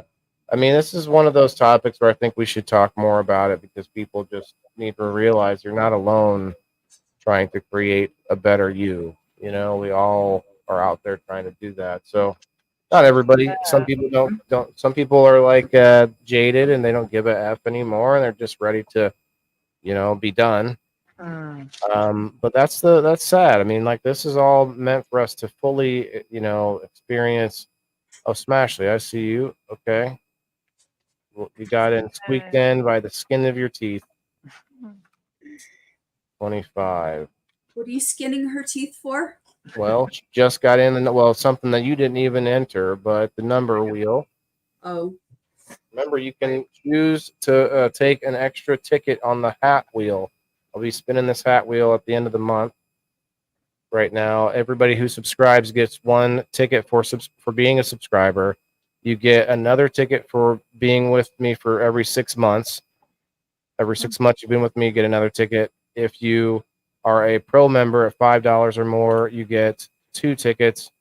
If you are a super pro member at $10 or more, you get another ticket. So 3 total for subscribing, plus the amount of time, plus the hat tickets you win from this wheel. So it's going to be interesting to see who had the most tickets at the end of the month too. All right. So let me add 25. Shuffle a couple more times. Still number 1. Yep, you're still on there. Yesterday, Sandy won. Yesterday, Brenda Breiler won. Brenda, are you out there? I haven't messaged you yet. Sorry. But Sandy won the day before, and she picked a hat ticket. Sandy's already got 2 hat tickets. I think she's the only one with 2. All right. This will be our last spin. Remember, guys, I have hats. If anybody wants to buy a hat, you get $10 off as a subscriber. So I will sign it for $5 as well.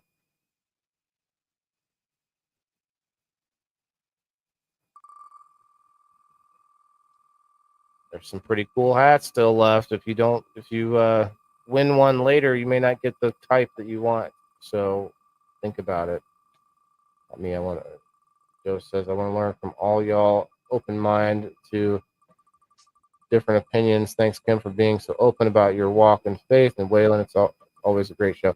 Thanks, Joe. I really appreciate it. That's the whole point of the show, and that's why some people have come and gone, we'll say, because some folks are not into hearing different opinions. I think I keep it pretty civil on this show. That's the idea, and I don't just get up here and preach to you guys. I just try to tell you my perspective, and that's the whole point. What? Look at her calling shots. Oh no! Oh no! Is it gonna? Oh! Who's number one? That. She's on the screen. Alexandria Michelle. Yeah, you may recognize the little boy in the picture.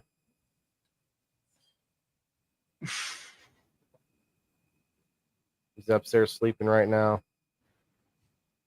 Congratulations, Alexandria. Good night, Rose. Have a good night. Good night, Rose. I'm a certified legit bean review member. Yeah, hell yeah. Well, the group survives. The group lives. I got We are alive.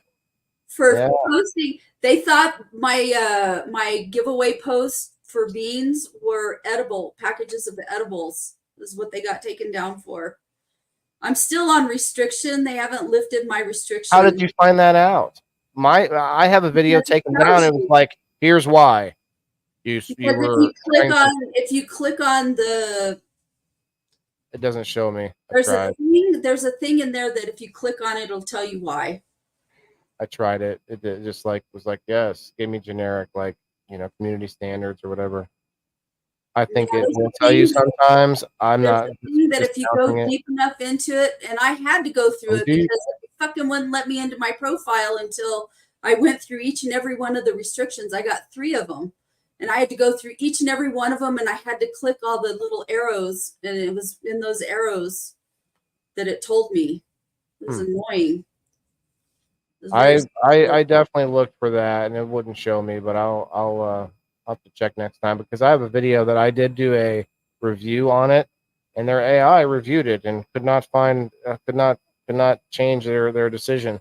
They said I was trying to sell guns or drugs, and it was like literally like the first 30 seconds of a video of my aquaponic system with no guns or drugs involved. But they still have my account on like cannabis, a drug. There's no cannabis there. Oh. Not even me smoking. It was nothing there. Oh. It was just an error. The video had an error. It said like it literally shut off. The live shut off.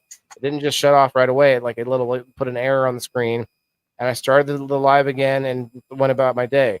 And then later it says that little error, like 30 seconds video, actually has my account flagged or whatever. That's why y'all have to go subscribe on Locals and not on Facebook, even though I have like 15 Facebook subscribers. Although it counts me as members of those groups, so maybe it's more like 11. Well, I appealed their stupid little thing. I did too. That too, and I appealed it. But it was like, no, sorry, you're screwed. Basically what it told me. Fucking idiots is what. Well, it's not people sitting there doing this. It's their technology.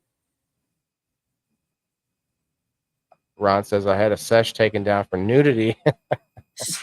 No nudity. Yeah, that's what I mean. Like, there's just they're creating stuff that's not. We're over here trying to analyze it. Okay, what did I do wrong so I don't have to do it next time, or I don't do it next time? It doesn't always work that way. Like, I can't change anything from what they did. Facebook don't want to promote that kind of stuff. I didn't have any stuff. It was just like it was some pepper plants and like potatoes or whatever, fish. There was no cannabis on it. Yeah. Yep. This was just an error, a little glitch, an error, freaking AI glitch. Okay, so I'm gonna get the list of everybody that liked the video off of Facebook, and I'm also gonna get everybody from Rumble and Rumble and X. They got 9 people over on Rumble. Cheers, Rumble. Hit that like button, and you'll get in on this giveaway. You'll also follow the channel if you could, please. Appreciate that. Let's see, who do we got? We got Brenda, Margaret, William. This other keyboard. This is for a game night ticket.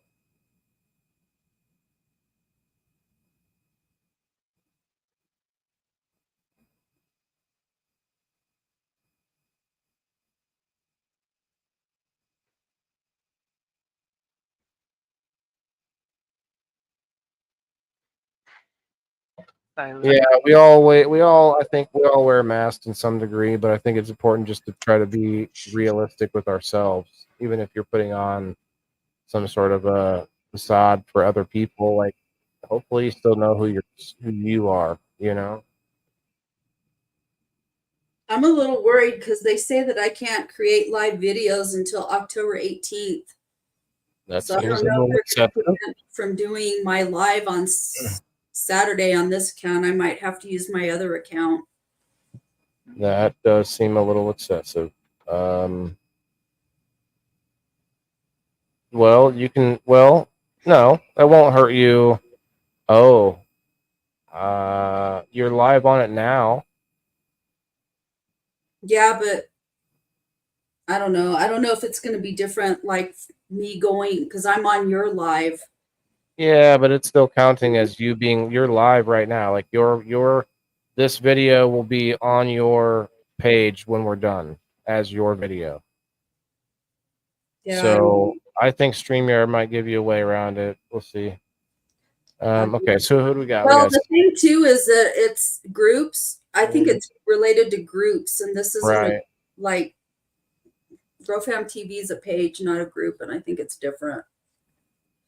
You should be able to go live on GrowFam TV anyway, because that's not you, but you won't be able to go live yourself, maybe. I don't know. I don't know. I'm a little let's see what I'm gonna have to do with that on Sunday. Just getting everybody off of the X live chat now. I'm trying to figure out a way to do my giveaways in my group without posting them in my group, like putting them somewhere else for people to, I don't know what I'm going to do. I might just, I got a hair in my eye. My cat gave me a hair in my eyelash. No, it's the worst. I would like puff up like crazy. And she's got those, like, she's a long haired cat, so it's not like they're these like little thin. Yeah. The worst. Yeah, and it like you can't get them out. All right. Gonna get all the likes off of my page. If you're not following the page, please consider following Waylon the Indoor Farmer. If you want to help me out, consider going to the little dots and inviting your friends to follow the page. Appreciate that. And if you want to actually get in on all the perks, go over to locals, sign up for free, find my community, Waylon the Indoor Farmer over there, and join up. Join it for free, but you can't get the perks unless you pay $2 a month, less than the price of a third of a cup of coffee. Come on. On your page or your Indoor Farmer page? That's a profile. You mean the Indoor Farmer is a page. That's why this is why, words are important, and a lot of people call the page profiles. Right. Well, a lot of people call it's not just you. You're just allowing the teachable moment that everybody does this, and it confuses the shit out of me. They call their groups a page. They call their profiles a page. And it's like, well, that doesn't leave any room for pages. Like on Rumble, we're live on my profile right now, but I do have channels too. So it's confusing over there too. It's like follow the channel, but it's actually a profile. And the reason I did that is because when you go to my profile, you can see all my channels. Like if you go to a channel, there's no way to go backwards to the profile of the person that made the channel. It's really weird the way they got it. Anyway, I'm rambling, so let's do this. This is for all of the cookies.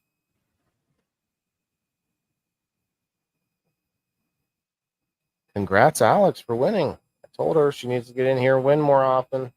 I like to see local. I actually am really considering this. And I know no one's going to get excited in here except Alex and maybe someone who's watching quietly. But I'm going to maybe start doing something more for people who are local. I don't know how to measure that, but if you're watching the show and you're local, you're somebody who knows me personally and in like a local distance, then I got to decide how to measure that and who gets in on it. Because there's a lot of people that I could drive 2 or 3 hours inside my state and talk to, like Elisa May is pretty close by. I'm really trying to get people from my town or my close by city to like be involved more. So I might even do that. I might say East Peoria or Peoria. I might say if anyone from those towns. But then how do I know that? That's confusing. So never mind. It was a thought, and I worked the thought out. The thought doesn't seem like it's going to work out.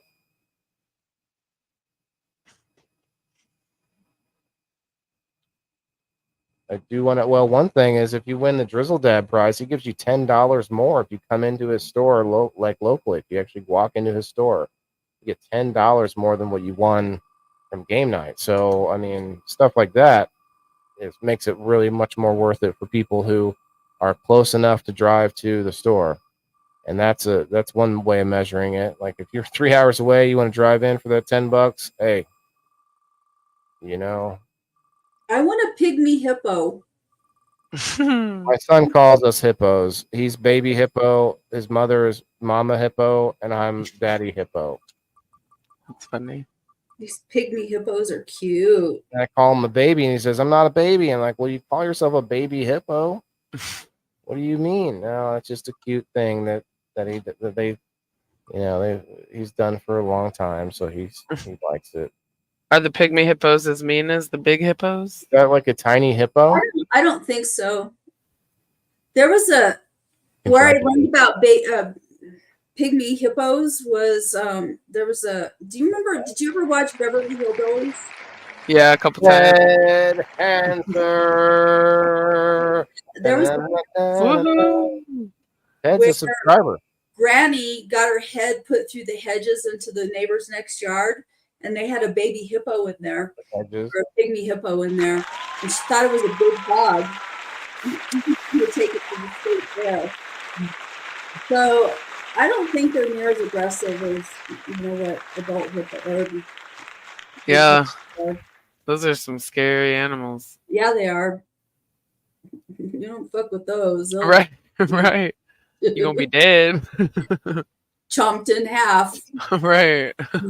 You step on that crack and it's definitely going to break your mama's back. Oh, right. Damn. God. Can you imagine? That'd be like the worst way to die. Yeah, and they have big old teeth too. Those 1,000 Ways to Die. Yeah, for real. Man, I remember that show. Which one? I need new chairs. 1,000 Ways to Die. Oh, I never watched stuff like that. I had some weird ways to die. 1,000 weird ways, man. Yeah, let's look. Ted has been. He was with here. Me. He doesn't need to be, but I do want to see. Oh yeah. How long he's been with me? I'm just rhyming all the timing. Let's see. Ted's been with me since August 10th of 2023. Oh yeah.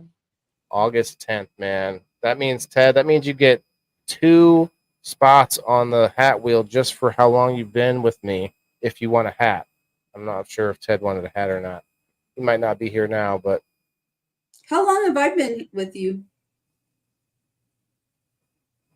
I will have to look.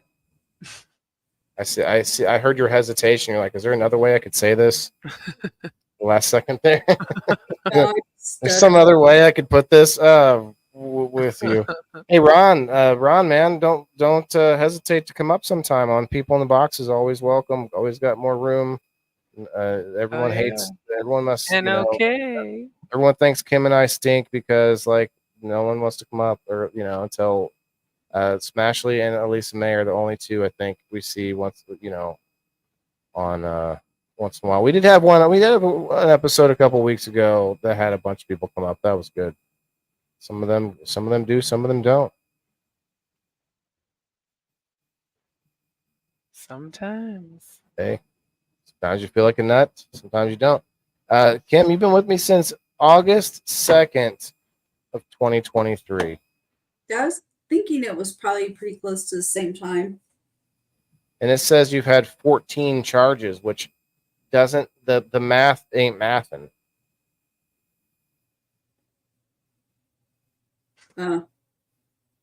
That math ain't mathing for me, because August 2nd would be 13 months ago.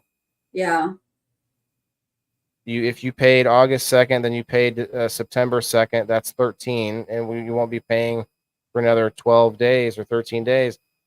This math is not math. It says you've had 14 charges. So anyway. Yeah. Maybe you tipped me or something one time. I don't know. It's just, I don't know. It's weird. My cards got double charged. I don't know. I don't pay attention. Everyone around me was doing coke. I probably have 30 charges because it was denied or something. Yeah. Well, I did have maybe a little lapse because you didn't win a hat. I had a theft of I had a fraud on my card, so they had to replace it. And it was like right around the time where a bunch of my stuff, like. Alex, you didn't win a hat.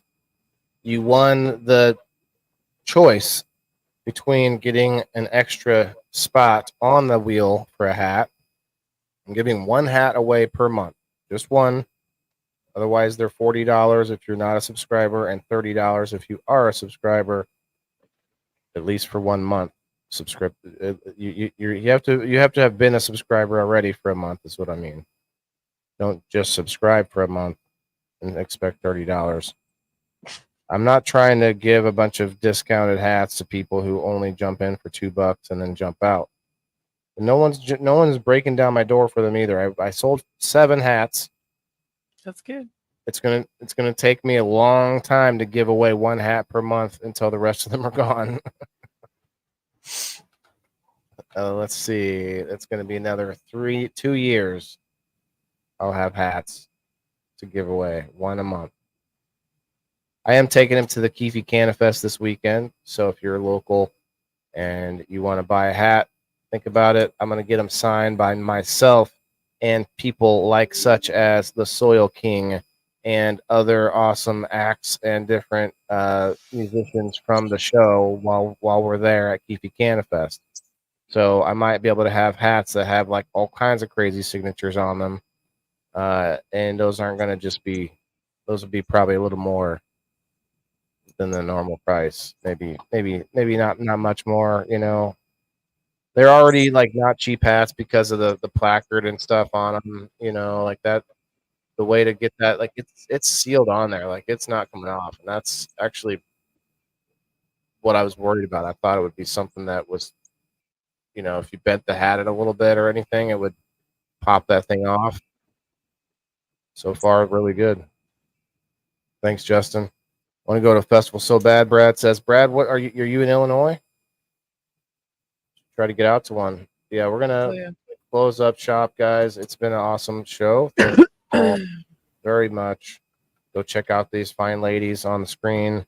I thought for sure things would explode. I had three fine women on screen, and it's just nothing. And of course me, like, hello. And do people come back and review the show after the fact? Oh, I'm sure people do. I'm sure people watch at least parts of it, if not the whole show, after the fact. Yeah, hashtag replay. Yeah, we get increased views throughout. Like I have some videos. I continually get notifications that someone hit like on it. Oh yeah, that's like months old. Like, where's this come from? Like, someone saw this video. Yeah, just seeing you in the chat. Yep. Margaret's in here. Diane, Justin, Brad. All right, everybody. Thanks again. Make sure you hit that like button if you haven't already, and we'll see you on Sunday. Well, no, you're not live tomorrow night, are you? Ashley? Yeah. Yeah. Oh, I thought it was. Oh no, Fan Friday was last week. Yeah. That's right. Tomorrow's a big night for Smash. We got a big guest. Come check it out. 8:00 Central Time, I believe. Still right, 9:00 Eastern. Yep. Mm-hmm. Yep. All right. Excellent. We'll see you all later. Have a good night and be safe over the weekend. Keefy Canada Fest. Let's go. Remember, every person has to eat. Good night. Bye.